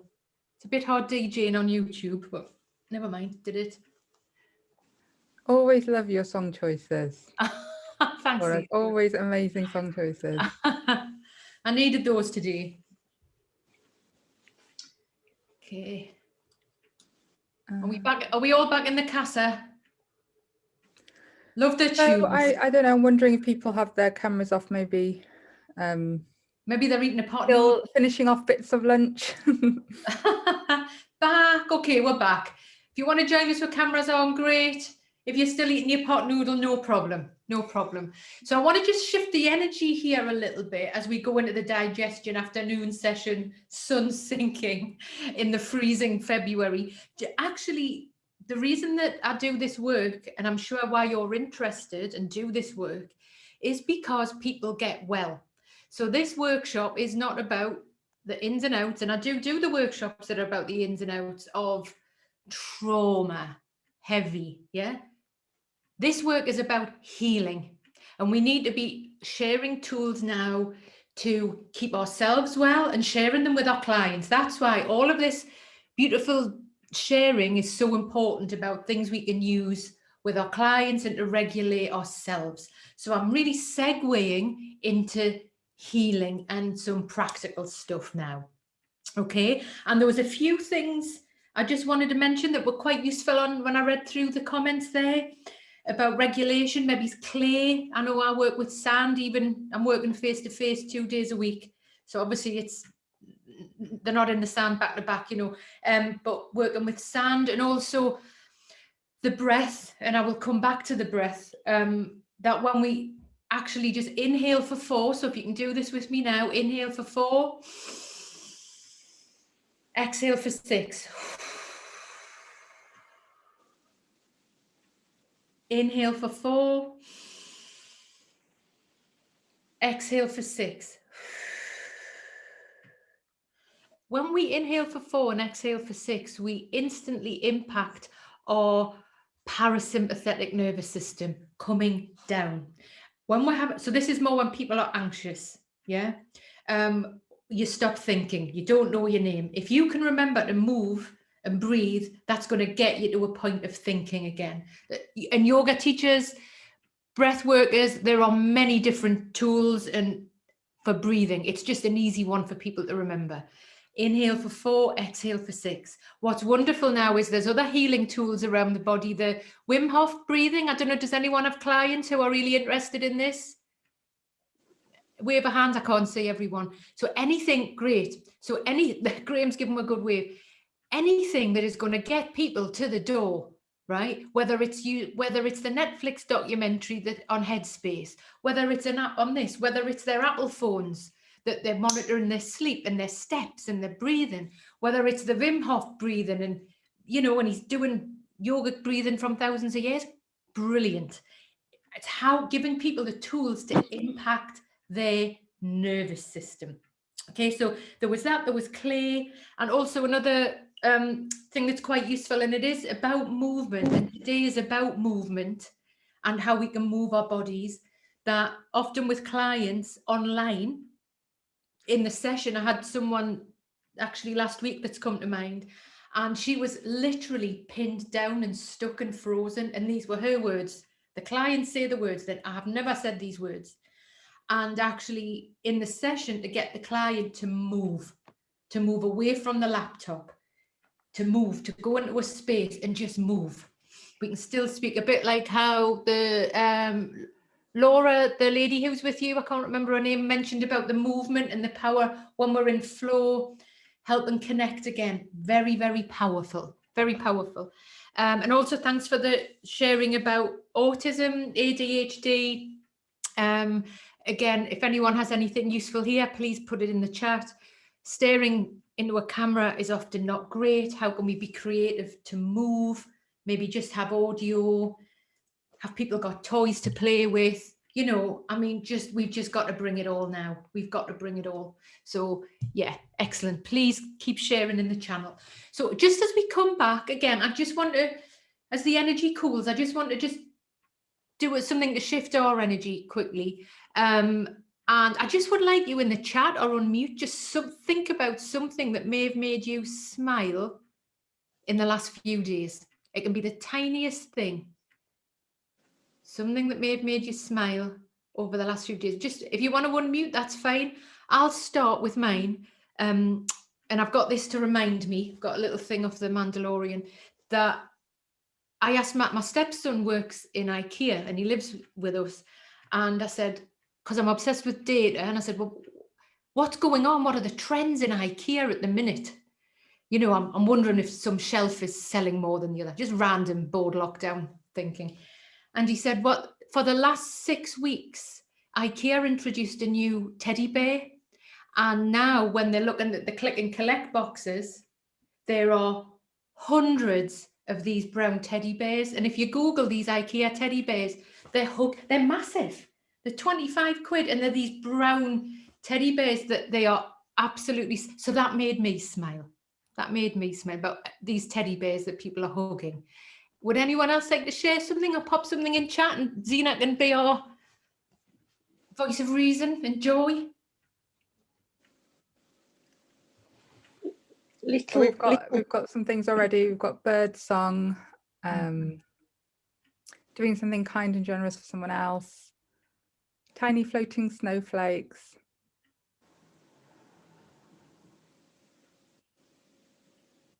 Wonder my dog. Dogs. We got any dogs and cats in the action? We're going to say Frank today. Get the dogs in. Is he there? He's here. Go on, show us him. Come on. Oh, look at Frank. What did you do to make me smile, Frank? He always makes me smile. Oh, great. We've also got Naomi saying her daughter taking the mick out of her, which is lovely. Working with teenagers. From Jackie, Mary today, because this is her passion, and to know others feel the same about this subject. That's lovely. Yeah. Who's that dog there, Laura? Who we got? This is Crumble. She's my Romanian rescue. Can we have a closer look at Crumble? Oh, hang on a minute. She's got the... Oh, it's all right. It's fine. Look at that. Isn't she gorgeous? Oh, good. Great. You're on television. There you are. Brilliant. Hey, so yeah, welcome all. The World Channel, as you'll know, is when you're working online, the World Channel is a constant. So, you know, people knocking at the door, children, dogs, postmen, all of this jazz. So we have to be soft with that and accept that. So also why I wanted to bring animals in is, you know, when we're talking about the energy higher and energy lower, so animals help us regulate. We're not around that many people, but this is where we're regulating with the dogs and the cats. And I don't know what other pets people might have. Oh, look, Ruth, who's that? So we're able to regulate with the dogs, okay, with a lack of regulation. So yeah, so the benefit of pets is fabulous at this time as well. Okay, so we're going to segue again, holding this healing. And what do let's go and take a look at the vagus nerve. Okay, so the vagus nerve is something that everyone's a bit excited about now and talking none of it. Okay, and for me, knowledge of the vagus nerve is the most important tool that we can.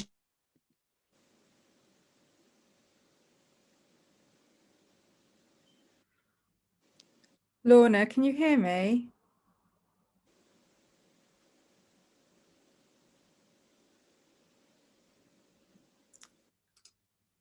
Lorna?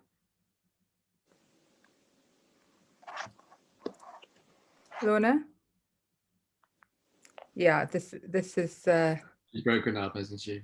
I think we still have 27 people, so I don't think we've lost her. She's here.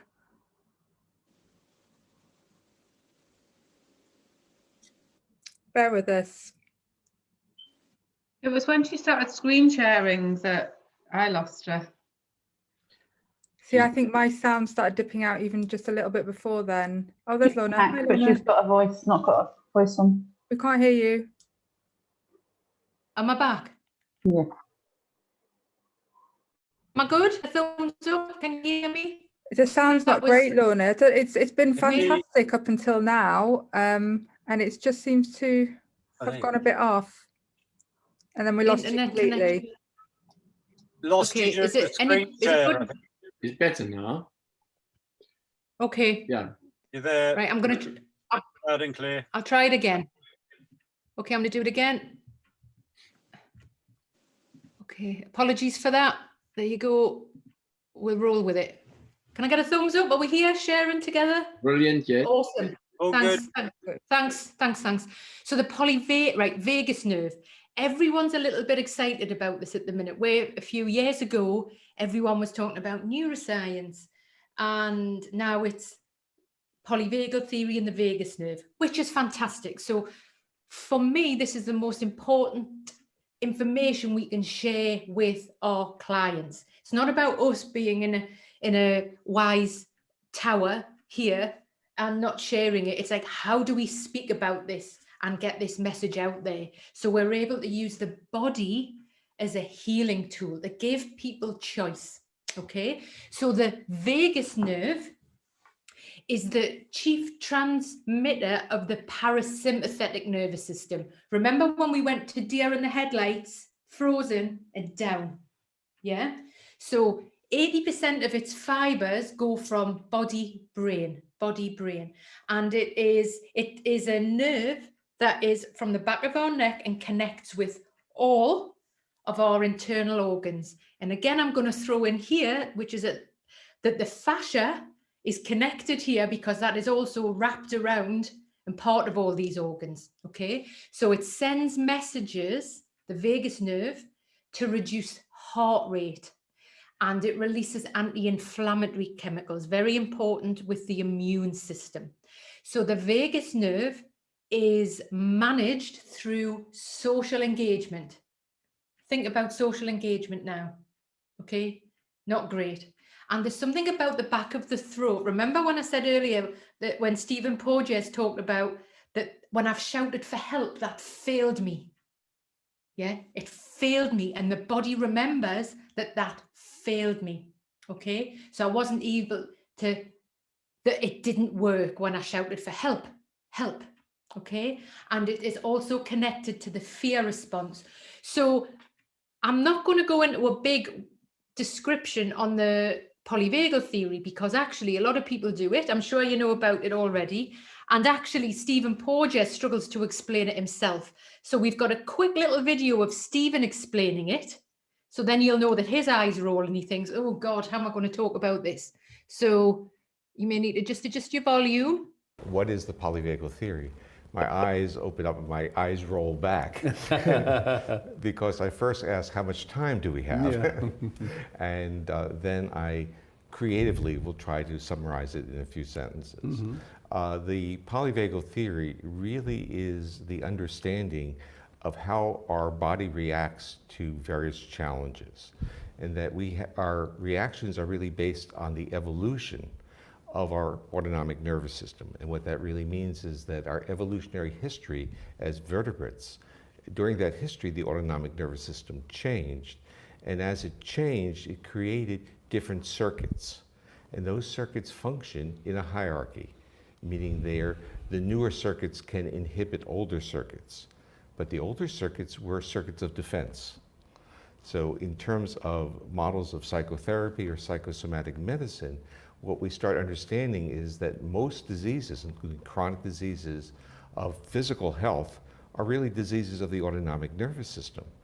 And the autonomic nervous system changes with mental health as well. So what we find with polyvagal theory is that our reactions to the world follow this evolutionary pattern in which the newest circuit is a circuit of social interaction, which is linked to a uniquely mammalian vagal pathway, which is a nerve going from the brainstem to the heart. And this nerve is linked in the brainstem to the muscles, the nerves that regulate the muscles of the face and head. So when you invited me to talk at a conference that was called When Talking Is Not Enough, it was really, to me, an opportunity to talk about the polyvagal theory and the social engagement system, which really is the neuroregulation of the muscles of vocalization, the muscles of listening, the muscles of facial expressivity, and of gesture, like we're doing right now, gesturing to each other. And these are linked to the nerve regulating the heart. So it becomes a co-regulatory, interactive regulation of autonomic state that enables our bodies now to be in states that support health, growth, and restoration. And when that system doesn't work, then we start seeing the behaviors and the symptoms associated with mental health issues, which will be mobilized behavior, rage, tantrums, anxiety. But what polyvagal theory really got its name for really was that when you study the evolution of the autonomic nervous system, you identify another defensive system, which is shutting down, which is passing out, which in mental health is often dissociative states. So this physiological immobilization with fear was not really acknowledged within psychiatry or psychology. They try to fit everything into a fight, flight, stress. And when you study trauma, that wasn't the issue. So that's it in a... From my understanding, and also in our work as a psychotherapist, for example, I find it always very useful also to use your theory to explain it to the people that they understand their different reactions. Because many people, for example, when they go in an immobilization state, they are so, it's so uncomfortable, also threatening.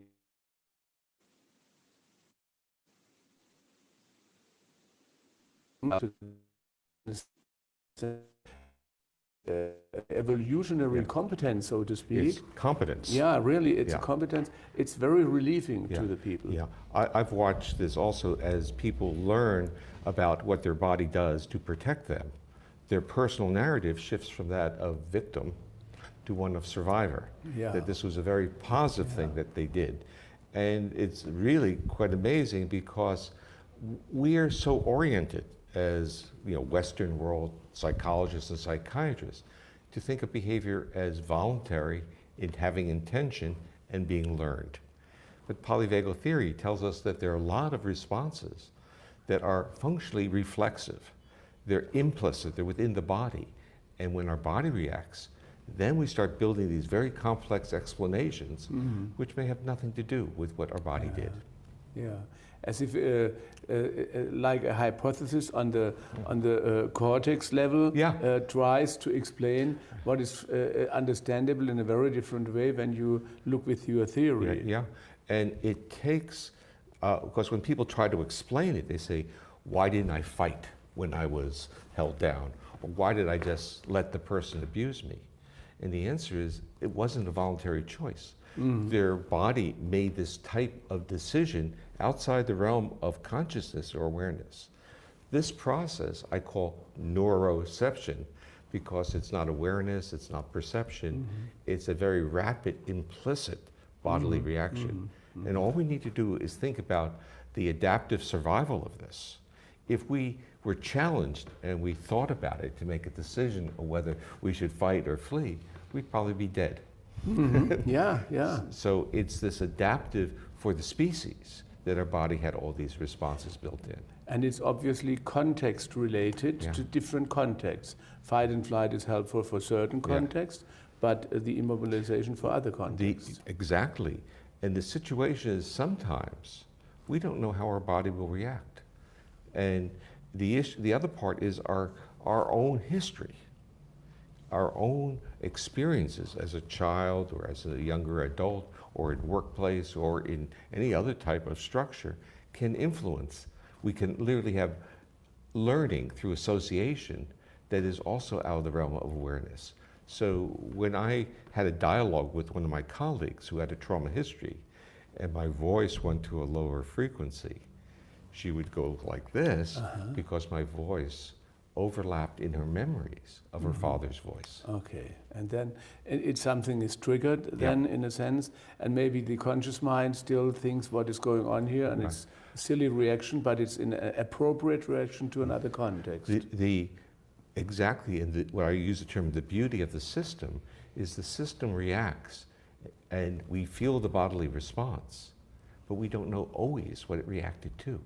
And so when in therapy, what you're doing is allowing the person to appreciate the defensive, adaptive behavior of their body before they make an excuse or justify or a personal narrative.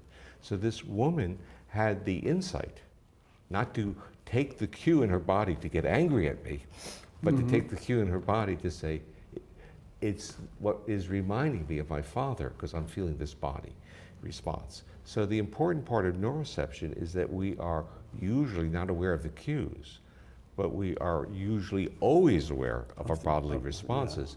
And within therapy, we use terms like being hijacked by our limbic system or being hijacked. But what we're being hijacked by is the cues of our bodily reactions are triggering in our higher brain that we need to do something.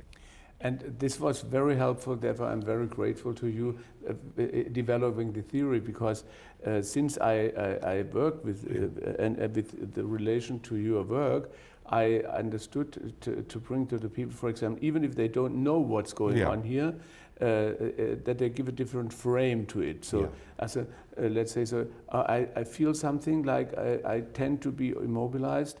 I don't know yet what's a signal for, but certainly it's a clever signal, it's a competent signal, and then we have to recontextualize it, so to speak. And when we recontextualize, we respect it.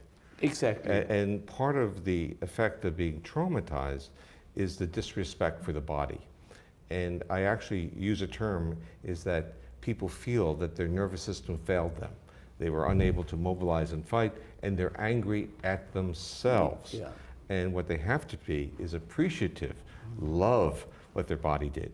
And we're all pointing below the diaphragm, you notice that, because the organs below the diaphragm are part of this immobilization response. So our neuroregulation of organs below the diaphragm is different than neuroregulation above. Our fight-flight system is up here. Our shutdown system is down here. And now, when we look at the symptoms of people who have had shutdown experiences, irritable bowel, digestive problems, we see all these issues here.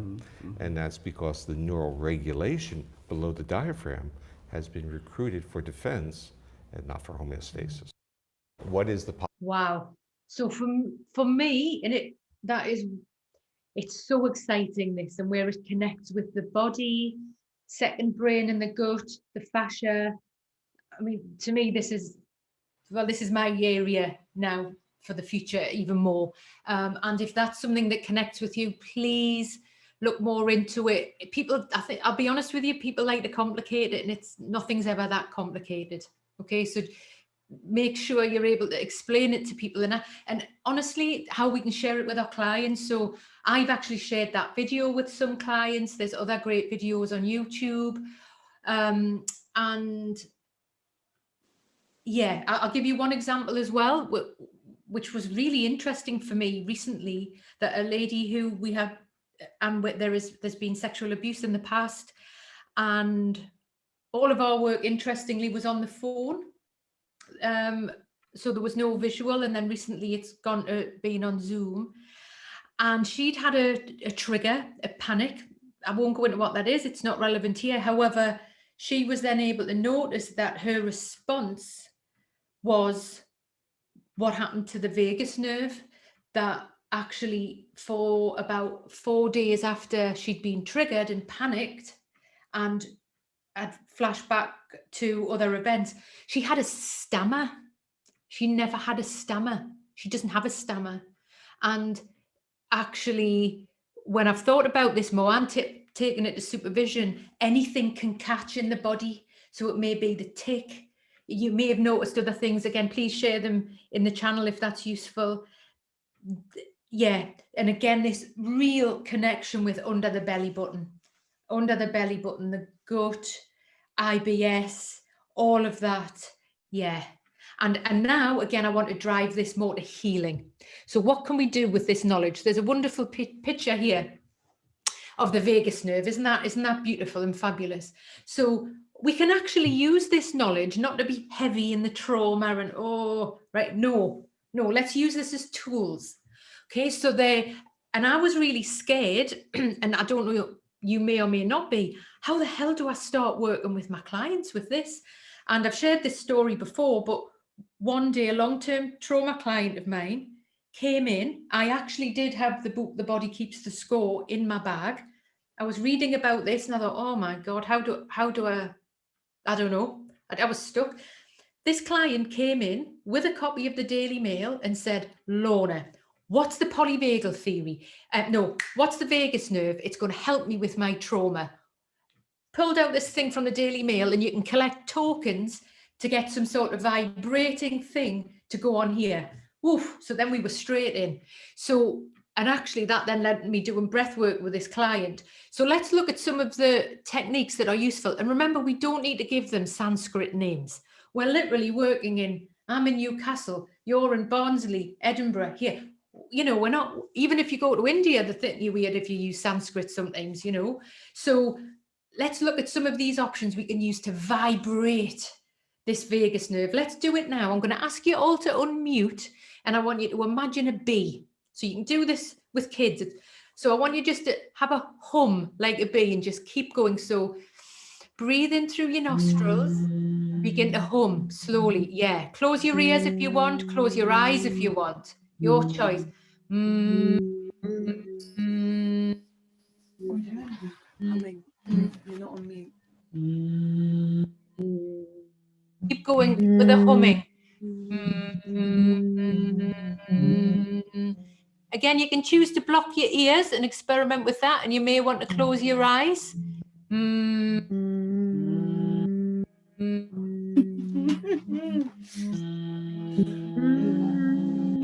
Excellent. So just letting go of that, and just notice how that feels. Notice the vibration. Just notice the vibration.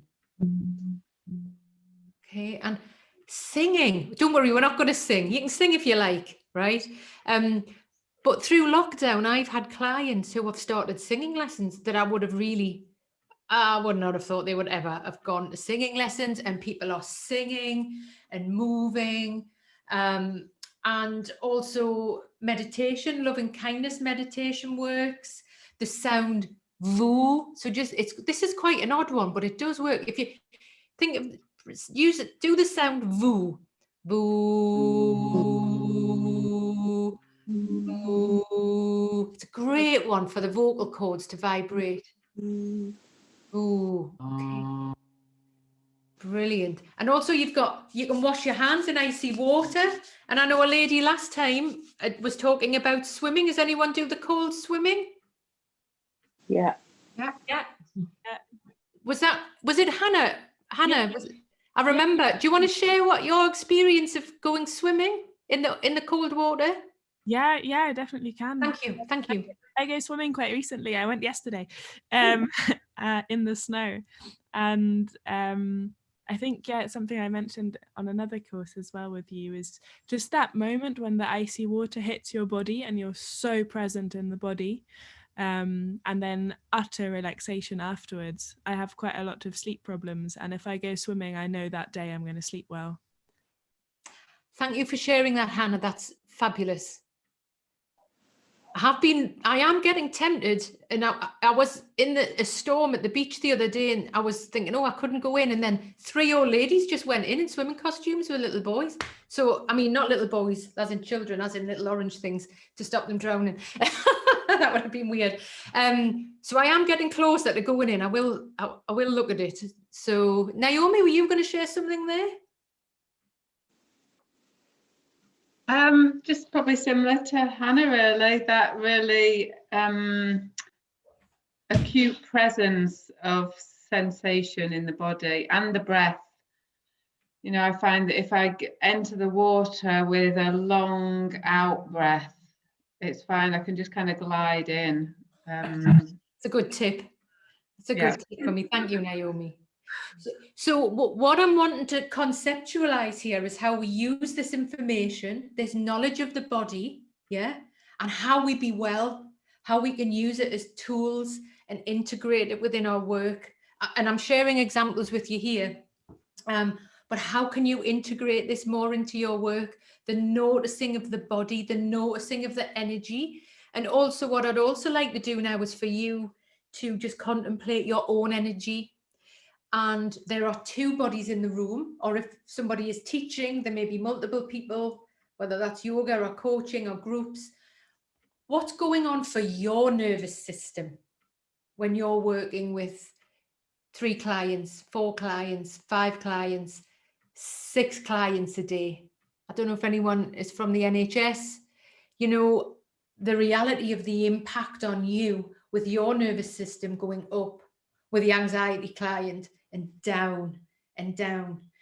And what are you having to do for self-care? What are you having to do for self-care? And this is where I need to really bring that energy word in that Freud spoke about, the energy that Reich talked about, and Gestalt, the movement in the body, that lack of energy, that deadness that is a dead body. If you know, the frozen to higher energy, and how that then moves between 2 people. How does that move between 2 people? And here we are in the world of countertransference. So I know when I first started working online, and please pop your examples in the chat for us to share, I thought, oh my God, it's not going to work. It's not going to work. And then I was working with a client, and I felt a thing in my neck and I knew it wasn't mine. And I thought, oh my gosh, do I share this? Do I not? And I did. And it was his.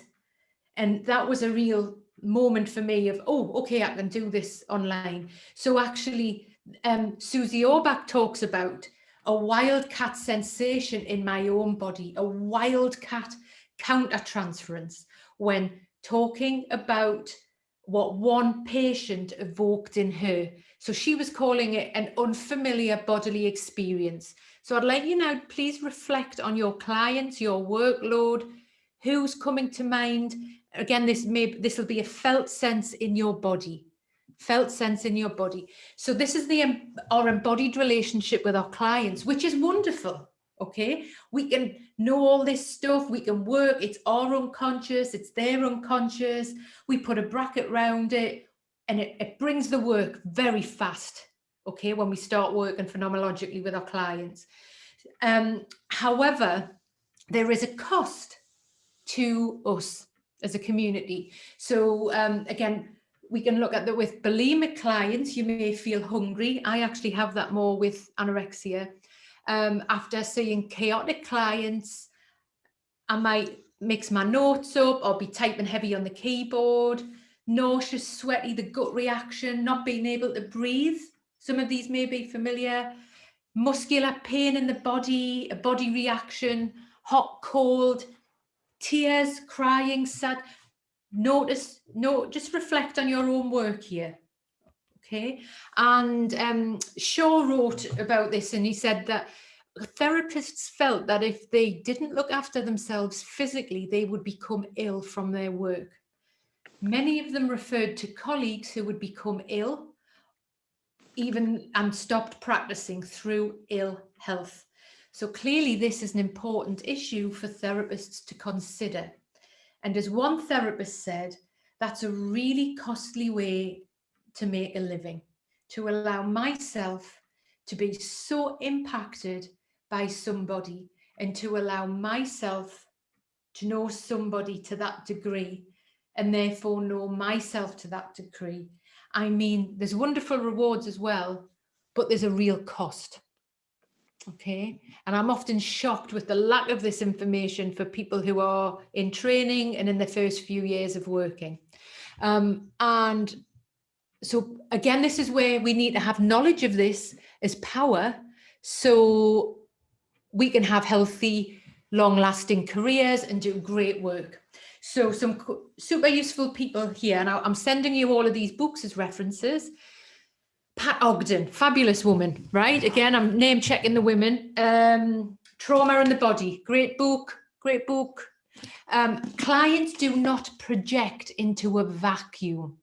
It's important to acknowledge that there is always a grain of truth in whatever the therapist is feeling. Okay, so the phenomenology of the experience in the consulting room, yes, it's fundamental that we reap the magical rewards of working with the clients, but the transference is real. Michael Fordham speaks of a systonic countertransference between both bodies. And remember, you can get countertransference off, I've had an essay of someone and I have countertransference off that person's essay. So online, in person, yeah. And also really, I'm coming back again, and this subject's bigger than this workshop, around the second brain in our bowels and the wisdom of what's going on and the neurons in our bowels as well, and listening to them. And we have to be aware of vicarious trauma. Again, if you're able to make it, I'm going to send you the Babette Rothschild workshop for Thursday evening. She's live from America. And this is compassion, fatigue, burnout. We are frontline, as many others are right now, for burnout and the negative impact of our work on our unconscious. Okay, and again, empathy, as you know, it's more than physical, it's more than nodding your head. And actually the mirror neurons that exist, I actually train people to, and I'm going to encourage you to do this next week when you're working with people, to sit back, to unmirror them, just to sit back and breathe. And can you be with your client and sit back and breathe? Notice how you are when you work online. I now, what I do is, because the client follows me usually, I sit on the floor. I'll actually say, okay, and I mean, I'll have it set up. I wouldn't have a yoga mat out, but how can I be more comfortable? So there's that unmirroring. Yeah, it's really important. Can you sit back and breathe when you're with a client? Homework for next week. Think about who you think, oh no, I've got to connect with them. The client will just keep talking about themselves. I need you to just sit back and remember this. And it's about, because that mirroring happens on a cellular level. Yeah, on a cellular level. If we are working with people who are traumatized and unwell, what's happening to your nervous system? Okay, so just taking a moment here, I want you just to reflect on, we'll just go into a quick breakout group, last one, then we'll come back and do some movement. I'd like you just to share in this 10-minute group now about what have you noticed in your body that wasn't yours? What have you noticed in your body that wasn't yours? Zena, and again, if you're welcome to stay in the main group as a chill out room and just reflect yourself. But what have you noticed in your body that was not yours? Think about it and we'll just discuss that in smaller groups. Zena, is that okay? Yep, we're ready to go. Great stuff. Welcome back. Zooming in. Hey, hey. Zena will let us know when we're all back in the shack, in the house. So people would have got a minute warning that it was going to close, but nothing to stop people talking right up until the last second if they need to. Yeah, yeah. Just for everyone coming back, just know, I'd like you again just to notice what you might need to feel steady. We're going to do some movement in a bit, but I've just had to just the temperature's dropped here. So whatever you need to feel comfortable, steady, have a bit of movement. We're nearly there. We've got about just over half an hour left. Want to do some movement, take a breath. Ooh, a lot of information today, a lot of information. Okay, so I'd love to hear from anybody about what they've noticed. It's super interesting, this. It's always different. I think, I mean, we've spoken about many things, but I think there's also very interesting things in quantum physics that's coming out that explains the connection that we all have with each other, that we are actually all one. We one energy. And I mean, even Carl Jung spoke about the collective subconscious. Absolutely. And for us, there's so much more to us than just body and mind, yet we are occupying a very powerful system. That's why we chose these very powerful bodies, but we're not utilizing the awarenesses within these bodies. And because we are basically always on beta low, beta high brainwaves, and for us to get to that alpha, even gamma, would require for us to go within and to make connections, and to also notice and realize what the other is creating within you, because that is going to be the case. We are affecting each other with our thoughts and our words. All right. And what have you noticed in your work in your own body, Andre? I've noticed, I mean, I have a tendency to lose my voice anyway. And I was just talking about how I lost my voice when I was younger. I used to sing opera, and then things happened at work, and I felt I couldn't really express myself. And it was very true. I was very angry at myself for not standing up for myself a bit more. And I lost my voice for over a year of Bell's paralysis, and I haven't really got back to singing, which is a bit of a shame. But I notice the anxiety sometimes of the client when we start the Zoom session. I would notice my heart goes faster. I would notice my thoughts racing, and it's not mine. I feel it's not like me. It's different from me, and I have to bring myself back to being in the here and now. Because I'm Gestalt trait and systemic, so it's helpful to just remind yourself to be in the now. But yeah, and how I sit, in front of the screen, ready for action, ready to rescue. So easily. Yeah, I like that you're sitting back now. Yeah, I took note. Take a breath. That's great. Thank you for sharing that, Andre. That's fabulous. Thank you. Anybody else who would like to share something they heard around or their own about what wasn't theirs?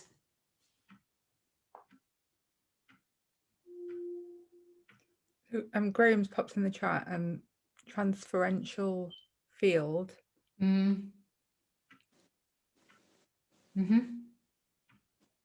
that was just in response to Andreas's comment there. I think that's what a lot of people would call it. Yeah. But you're all in that all the time with the client, with the supervisor, with the client's cat, with the client's mother-in-law, etc. It's all passing between us, and mostly unconsciously. And some would argue that one of the main goals of therapy is to make the unconscious conscious. Yep, that's it. That's it. And anything specifically in the body that you felt, Mary? Are you? Yeah, I think something I noticed. So I used to be a social worker. That's my and working with in adoption where parents lose their children. And something came up in our group of working with a parent in that position. I could feel that inside of me, and I think some of that is because our supervision, we weren't able to offload that. So I could feel the anxiety. It just felt like the anxiety that had come through to the lady. It's like, it felt like it's something that's like not a flame, but it's like still lit. Do you know what I mean? It's like an ember, a coal that's got that little red light that touched it, and it felt like it was. Where is it? Where is it? Inside in here. That is it lower down? Yeah, just. But it's interesting if you don't use supervision to actually and it builds up and builds up, whether that's going to trigger like a third way again. Does that make sense? Absolutely, Mary. Thank you for sharing that. Thank you. Anybody else? Anything interesting? I quite often or fairly regularly have the experience of clients kind of disowned feelings coming at me. So so a classic example might be a client coming in looking very sad. You know, all the data's there that they're very sad, their face looks very sad. I will say, so what are you feeling? What do you notice about what's happening? Nothing. Feeling nothing. And I've got it. It's like a great big wave of sadness which comes barreling at me, and I'm feeling it. And the client's over the other side of the room or on the screen going, don't feel anything. And I'm thinking, yeah, I know you don't feel anything because I've caught it. And it's quite an experience, really. So what I can hear is that, again, you're noticing your nervous system in that window of tolerance. Yeah. Your window of tolerance, and then the sadness. Yes. And then you get the anxiety decline. And do other people have this familiar with the change of energy with different clients through the day? Just stick your hand up if it's something that's familiar. Yeah. Yeah. Okay. Okay. And it's pretty heavy stuff, this. It's heavy. So I'm just going to name that it's heavy, and it's non-verbal, and it's in the body. So we're going to do movement now. Not necessarily to move away from that subject, because actually that's the work. This is the work. I know I'll share with you that last week I was working with the NHS hospital, with the hospital here, training people around crisis and suicide. Heavy. And then a lot of my client work has been similar, heavy. And I wish I did, honestly, I wish I didn't. Do I wish I didn't know this? No, because it means that I don't do as much work and I'm not going to burn out, or hopefully not.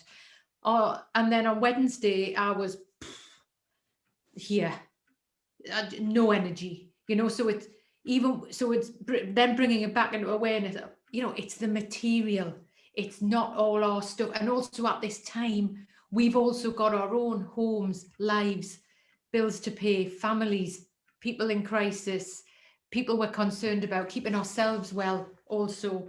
So there's a lot going on at the minute. So notice the heaviness of the non-verbal and the felt self here. And very much, I mentioned at the beginning, where I notice this in my work and in my body is when there's a lot of death, and that it manifests really from, I'd say, where my bra strap is, so mid-back upwards. Yeah, like that wooden man from before, this arching over, and it's like heavy, wet wood, where that manifests in me, and how I actually need to take a break.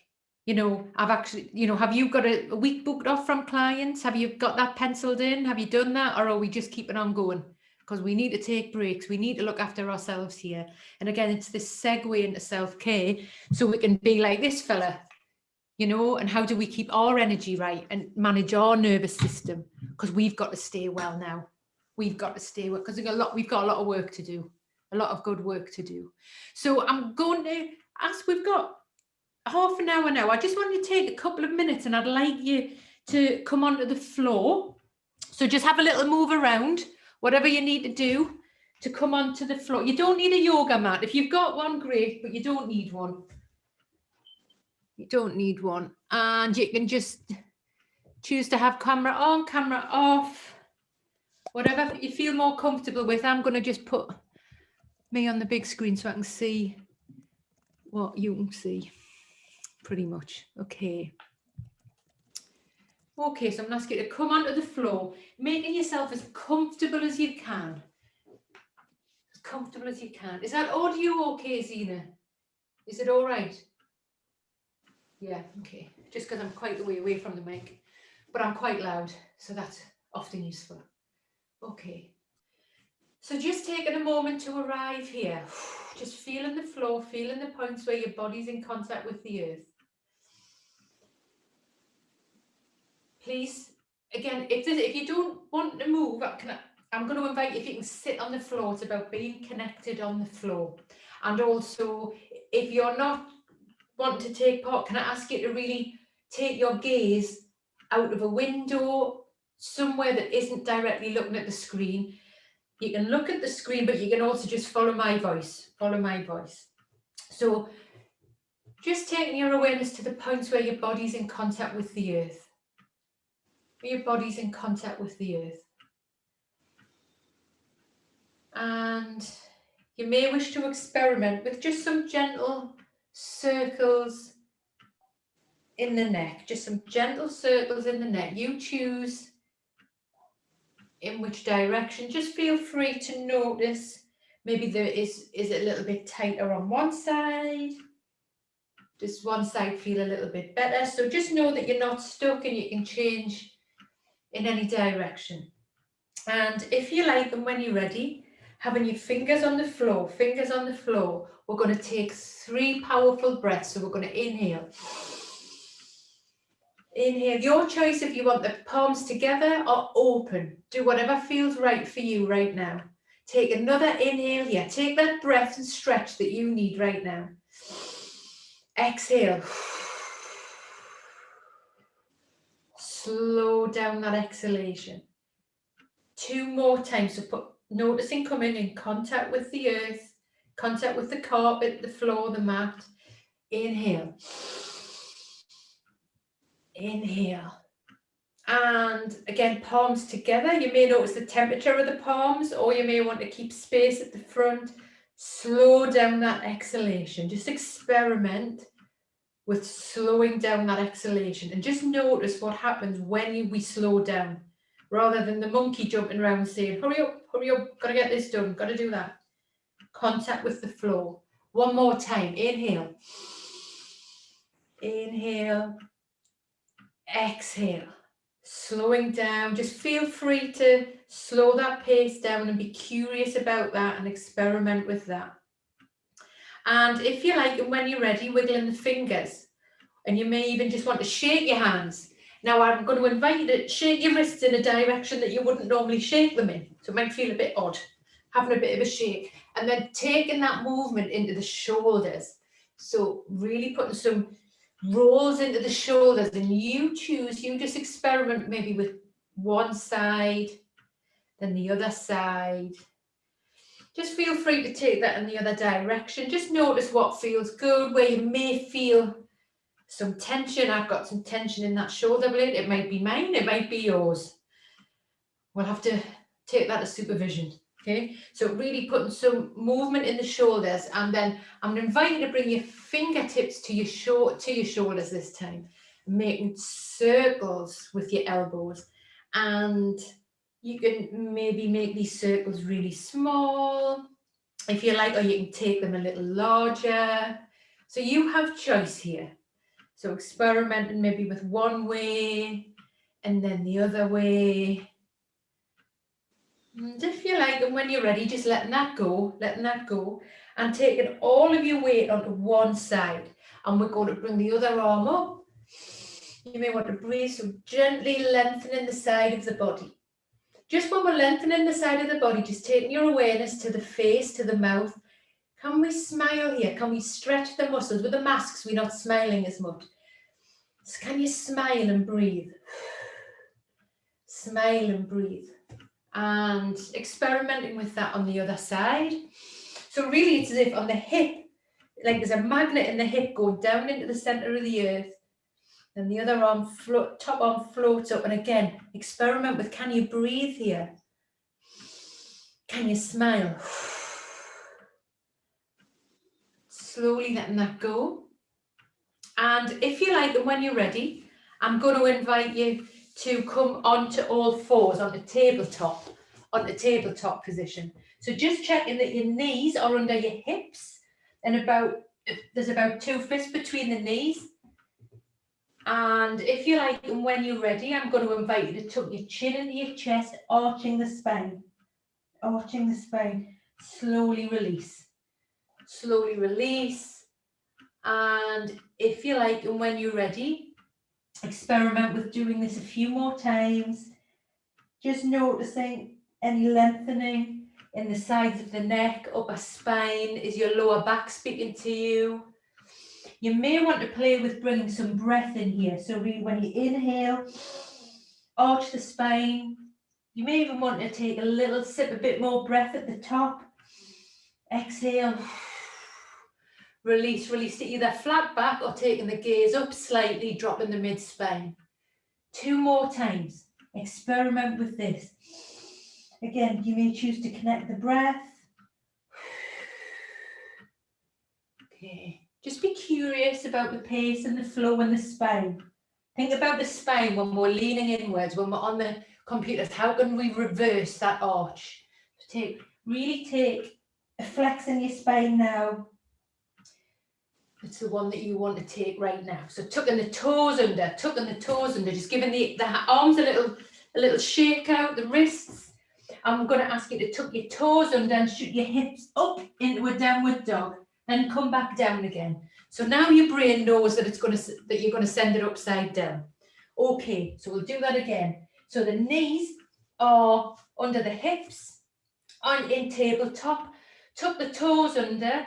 And if you like, and when you're ready, shooting the hips up. You may want to pedal the heels, walking the dog. Got a few dogs here today. So walking the dog, feet up and down. The dogs can join in. The dogs love interrupting yoga. So pedal the feet. Okay. Can you breathe here? Can you smile? Let your neck be soft. Let the head hang. Just let gravity pull the top of the head down to the earth. And if you like, and when you're ready, I'd like you to walk your feet towards your hands and your hands towards your feet. And I'd like you to wiggle your feet, wiggle your toes, and wiggle your fingers. Wiggle your toes and wiggle your fingers. Okay, and I would like you to really push your feet down. Squeeze the feet down so they should go white around the nails, and then use the power of the feet to roll up, just gently roll up. So you may want to experiment really with putting weight into the feet to come up into standing. Come up into standing. Now taking the feet about hips width apart so we feel steady. How can you feel more steady right now? Okay, bringing the hands to the hips. And I'd like you to step 1 foot forward, any foot, it doesn't matter. And I'd like you to notice how you can make yourself feel more steady here. So taking the foot out to one side and gently bending that front knee. Just check that the kneecap does not go over the toes. If so, you need to take your foot a little further forward. So with straight legs, we're going to inhale, exhale. Feeling steady, not on a tightrope. We're going to inhale, bend the front knee, take the arms up. You choose if you want the arms to go high and hands together or wide. How can you create as much space at the front of your body as you need? Maybe experimenting with really squeezing those shoulder blades back, lengthening the neck, chin parallel with the floor, wiggling the fingers, taking the weight into the front of the toes, back of the heels, finding your middle. Can you breathe here? Can you smile? And again, noticing what feels right for you right now. Just be curious again. You may want to put some rolls in the shoulders, squeeze the shoulder blades together, reversing that arch. Breathe, smile, and release. Release. And we're going to come back, find our, like a mountain, take our weight to the one side, the other side, find your middle. Weight to the front of the toes, back of the heels.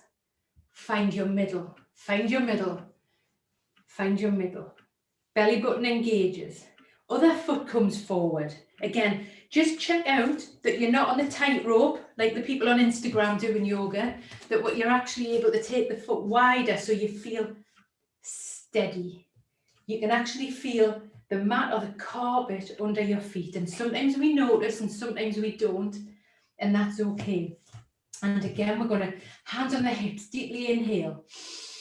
You may notice your spine lengthening, front of the body opening. Smile. Gently bending the front knee, taking the arms up. You choose if you want the hands together, like a lightning bolt going up or wide to squeeze those shoulder blades. How can you be here and be soft? Not at an edge, be soft. Can you be here and breathe and move and wiggle your toes and wiggle your fingers? Just be curious and slowly release and have a little shake out. And I'd like you just to take your arms to the side and really just do a 360 away from the screen. Just notice something in the room, something outside, just connecting with that. So again, coming back to feet a little bit wider this time, a little bit wider, and I'm going to ask you to gently take one foot out to the side, so it would be on the long side of the mat, and kick the other heel back, and we're going to lengthen from the armpit to the elbow, elbow to the wrist, wrist to the finger. Really notice, what does your body need right now? I need to squeeze my shoulder blades back. Breathe. And we're going to take our gaze over the front, the foot that's pointing outwards. We're going to take our gaze over that front fingernail, lengthen out, taking that arm down. This top arm can be on the hip or up. Do whatever feels right for you right now. And I'd like you to really notice, take your brain to the outside edge of the back foot, to the ball of the front foot. And are we able to really open up through the front of the body? The neck can be down, forward or up, whatever feels right for you right now. Can you breathe here? Can you breathe here? Can you smile? Breathe. And if you like, and when you're ready, from the top wrist, as if it's pulling you up, arms out to the side and flip the feet. So the back foot flips in, the front foot flips out. Taking the arms wide. Again, what do you need to do to feel more comfortable right now? Maybe some rolls in the shoulder blades, rolls in the wrists. What tension are you holding? Okay, so extending now from the armpit to the elbow, elbow to the wrist. Gaze is over that front fingernail. And we're going to slowly lean out, lengthening the side of the body, taking that arm down. Top arm comes to the hip, or if you prefer, coming up. Please be curious and notice your neck. What feels best for you? Gaze down, forward or up. Breathe. Now, can we be here and can we send our brain to the outside edge of our foot, our front foot? And sometimes we notice and sometimes we don't, and that's okay. And if you like, and when you're ready, gently pulling up through the top arm. Woo, and coming back to standing. I'd like you to come up onto your tiptoes and have a walk around in a direction, maybe a figure of 8. Now go onto your heels. Heels. Have a little walk around on your heels. You may want to wiggle your fingers at the same time. Inside edge of the feet. Outside edge of the feet. Ooh, that feels a bit weird. So just notice inside edge, outside edge. Okay. And if you like, and when you're ready, I'm going to ask you to plant one foot, any foot, plant it down like the root of a tree. Root of a tree. Okay. And then I'd like you to take the heel of the other foot above the ankle bone. If you want to take this posture higher in your normal practice, please go for that. So we're going to take the heel above the ankle bone. And I want you to notice this movement in the hip. Okay. And if you like, and when you're ready, you may notice your spine lengthening, bringing the palms to the heart. Palms to the heart. You may need to get a hold of something if you would need to balance. But I'm going to invite you to find a little fleck on the carpet or a lovely little bit of crisp or a bit of ginger snap that may be loitering around on the floor. Stare into a little spot, a drishti spot. Focus. And if you like, and when you're ready, to bring your arms out to the side or take your arms up, you choose. Take the form that feels right for you right now. Can you be here and breathe? Take the breath that your body needs right now.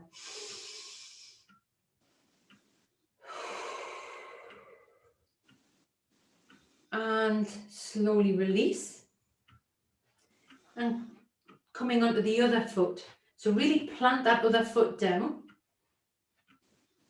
Taking the heel above the ankle bone. Belly button is active. You may want to experiment with that, with weight forward, weight back. Just be curious, hands to the heart. So you're welcome to stay here. Or if you like, when you're ready, you may want to add a little bit more breath, bringing the arms up or out to the side, or give them a wiggle, whatever feels right for you there. Can you be here and breathe? Find the starry spot on the carpet. Can you smile? Just add a little more breath. Just be curious. Just be curious about maybe the left side, right side. Notice that you can balance. Notice that you can find the middle, find your center. And I'm going to invite you to come down onto the floor.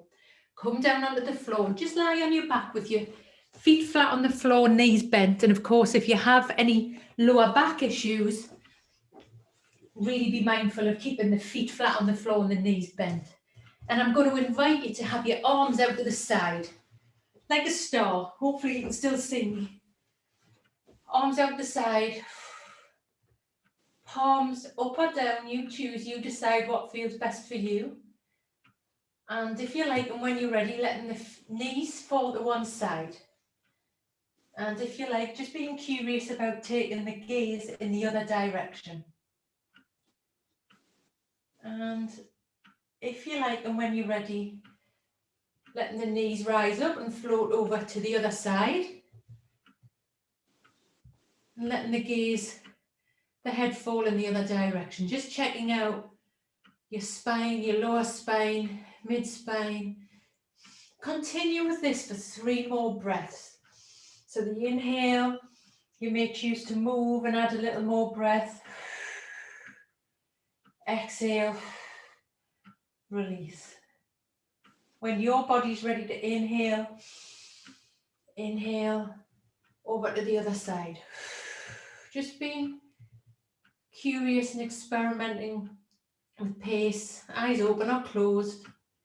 You choose, you decide.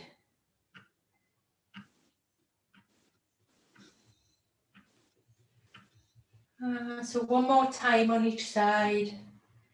Again, you may notice the lengthening at the side of the body, the twist in the neck. Again, eyes open or closed. If your eyes are open, just notice if you're able to connect with something outside of the space, maybe hearing something outside of the room, outside of the window, the sky, the clouds. And gently hugging the knees into the chest. Just have a little rock from side to side. Just giving your spine a gentle massage. We all love a gentle massage, I'm sure, right now. So just a little gentle massage. Just rocking from side to side. And if you like, and when you're ready, coming back up to seated, whatever's comfortable. And by the way, if sitting on the floor is really uncomfortable, sit in a chair. Don't do anything that doesn't feel comfortable. Usually helps to sit on a little cushion. And just to close again, just bringing our hands to the floor, just noticing the texture of the mat, the carpet, the wood, the floor, where we are. And we'll take 3 powerful breaths. Take the breath your body needs now. Slow down the exhalation. Bringing hands to the heart. So you have choice here to take the breath that you need now. And maybe add a little breath at the top. Yep, you can fit a bit more in. Feel free to do that. Moving and breathing. Moving and breathing. Noticing where your body's in contact with the floor. And for the final time, come into contact with the earth. Touch the floor. Sit bones on the floor. Feet on the floor. Take the breath and stretch that you need right now. Can you sip a little more breath? Add a bit more. Can we smile? Breathe. Palms together. pull them down to the heart. And if you like, and when you're ready, just rubbing your hands together, create a little bit of warmth, and on the back of the hands as well. Really give the back of the hands a little bit of attention, bit of love. Like everyone who had the hand cream, and I haven't got any hand cream. I'll have to get some. Okay, just to feel some heat in the palm of the hands. And if you like, and when you're ready, bringing the hands either over the face or onto the side of the face. I've got my glasses on, so yeah, and then slowly just bringing the hands back to the heart. And just letting go of that. And I invite you here just to have a little move, have a wiggle, lick your lips, have a swallow. And we're going to gently come back to close with some questions. So we're just going to take a few minutes here to take a drink and transition back into workshop mode. Okay, I'll just get my seat. So, Zena, we may need you for some question action. And usually after yoga, no one wants to ask any questions because we're all relaxed, which is also fine. Okay.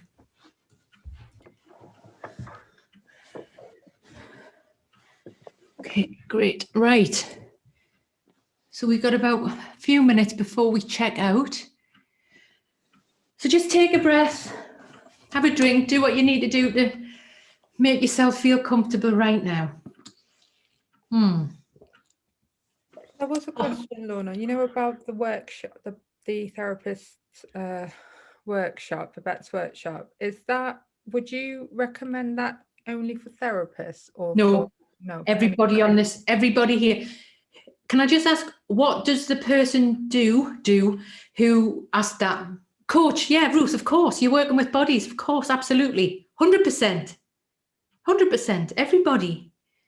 Yeah, what I'll do is after this workshop, I'm going to send you all the information, certificate and the video. That'll be next week because I need to edit the video down. But directly after this, I will send you the link to the workshop. It's on the PESI website. I've actually told them that I'm promoting it. I'm letting people know about it today, and I know the space. So I'll send you that. Yeah. I've put that in the comments. Have you? Oh, what a star. Yeah. Also, Naomi's asking how we can find out about any of the training that you're doing. Okay, so what I will do is I would love it. I post it on social media, and I'm a bit rubbish on social media, to be honest, because I find it like a big punch in the face most of the time. But on my YouTube channel, I put little promos on there, so I can send you a link for my YouTube channel if you like that. Oh, and of course, I've got your emails. I'll let you all know. And my focus now is really on fascia, gut. Yeah, that area with movement there, which is really important. And again, everything is about healing here. It's not about being heavy in the trauma. So what we've just done there is some trauma sensitive yoga. It's very different to normal yoga as someone teaching it. I mean, God, I have to talk all the time. Some of the wording's very different. It's very empowering. So what I'm highlighting here is that our knowledge of the body, transference, counter-transference, what do we need to do and what do our clients need to do to stay well, actually? And what are you doing now to stay well? And I'd love you to put that in the comments. Any tips that you've got that you can share, whether it's yoga, running, jumping in the Scottish Sea like Hannah's doing and Naomi were doing. What are we doing to stay well and to share this? And also, you know, I have to lead with science. And there is neuroscience that proves, and actually the book is this one. I'm sure you all know about it, The Body Keeps the Score by Bezel. We needed science to show that impacted the heart rate of traumatized women. And I'm sending you the research. It's easy to use. However, what we also now know is especially with yoga, that it impacts the amygdala in the brain and the insula in the brain. So I feel different when I practice yoga to when I go for a run or when I go swimming or if I go dancing. Yeah, so it's a different impact on the brain, specifically with trauma. And whatever we're doing, whether we're swimming, dancing, fishing, playing the fiddle, dancing with Frank the dachshund, you know, playing with the dogs, playing with the kids, playing with the plasticine. We need to work on healing stuff now. The singing, the vocalization, and to bring this into awareness so people know there are other tools to use instead of alongside medication. We have to bring this knowledge to people about staying well. And this is all people now, not just people who aren't well. It's so this is where the coaching and the body work and the healing stuff's even more important, that we're able to share this with people. Okay, are there any other questions, Zena? Not questions. No, not questions at the moment. I think I did want to highlight something that Graham said earlier, though, which is, you know, I guess a really important part of self-care is making sure that you have a supervisor that can help you with this. He also mentioned that a lot with supervision, sometimes what we're getting is line managers, which is not the same. And yeah, that is really important. Like, I know it can be very easy actually when we talk to someone else to maybe notice transference, counter-transference. When it's you though, when you're in it, you need someone else that's going to be able to see that. And you know, I've been lucky to have really good supervisors, and they've highlighted things to me, and I thought, how have I missed that? It was so obvious, but we're in it. So the supervisor is so important to help us look after ourselves, really. Yeah, thanks, Zena. It is. And also, if your supervisor isn't working for you, go and find another one. It's hard, but I've had to have a journey of finding several supervisors, especially as my interest changes about the body and this. So it's, really seek out the support you need. And can I just ask, because we're going to do a checkout now, right? And I'm sending you lots of information, and I have edited the day to keep it a bit more in our body with where we are with lockdown. So we've been able to stay. We've been here for 4 hours, everybody. Listen, well done. Great job. Yeah, 4 hours. What are we all doing for self-care? Can we just share some tips? Just shout them out, one word, or put them in the chat. I'm going to just say I have these magnesium flakes because I had COVID a couple of times, and I'm now working on my immune system a bit more. I mean, I thought I was anyway, but these magnesium, I'm like supercharged when I have a bath with these magnesium flakes in. Fabulous. So really, I recommend them hugely. Anybody else got anything random or cool for good self-care? So we've got in the chat, getting out with nature, watching birds, vitamin D3, that's staying off social media, going back up now, baths with candles, head massage, meditation, breathing, walking, eating well. Saw Graham, being open to calls in my community, plenty of CPD and ongoing personal development, keeping journals for art, words, poetry, yoga, mentioned a lot of time, dancing, weight training, lots of things, singing, chanting, warrior training. That sounds, Naomi, that sounds interesting. I've not heard of that. Brilliant. Brilliant. Yeah, I wanted to know what that was. Someone else put it in the chat. Oh, did someone else say? Oh yes, it's a bit further up. Yeah. Yeah, no, it's just it's quite a robust outside SAS training, and you push yourself to the ultimate limits. And it's nice if the cold air is on your skin, and that takes you away from the tiredness, and you just make a different sort of connection. It's almost like it's probably what the kids do to self-harm, but it's just a healthier form of doing it. Brilliant. Brilliant. And you know, I just want to, as we close now, I just want to say thank you to everyone for your interest. You've been here 4 hours, so you need to be having a treat in mind for after this, okay? Big time treat. You've worked really hard, but for your interest in this area, and I have to hold in mind that I need you to put yourself first, to fuel yourself, to energize yourself, because we've got a lot of work to do now. Okay, so I'd love to do a quick checkout. I'll just go on to the gallery. Be great if you want to unmute. And I just want to start with, can we just unmute and give Zena a round of applause for being an absolute legend? Goodness, Zena, you're marvellous. Couldn't do it without you. Would be all over the shop.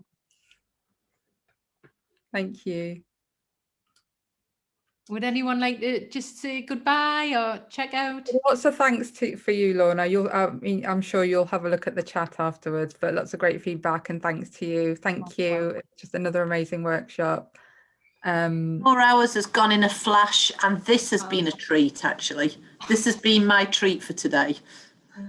Thanks. Been really good. Thank you very much. Yeah, very good. Thank you. Yeah, great learning. Thank you. Yeah, lovely to spend the morning with you all, or the day with you all. So enjoyed it. Some people thought I was mad doing CPD on a Saturday, but yeah, like Ruth said, it's been so enjoyable. Yeah.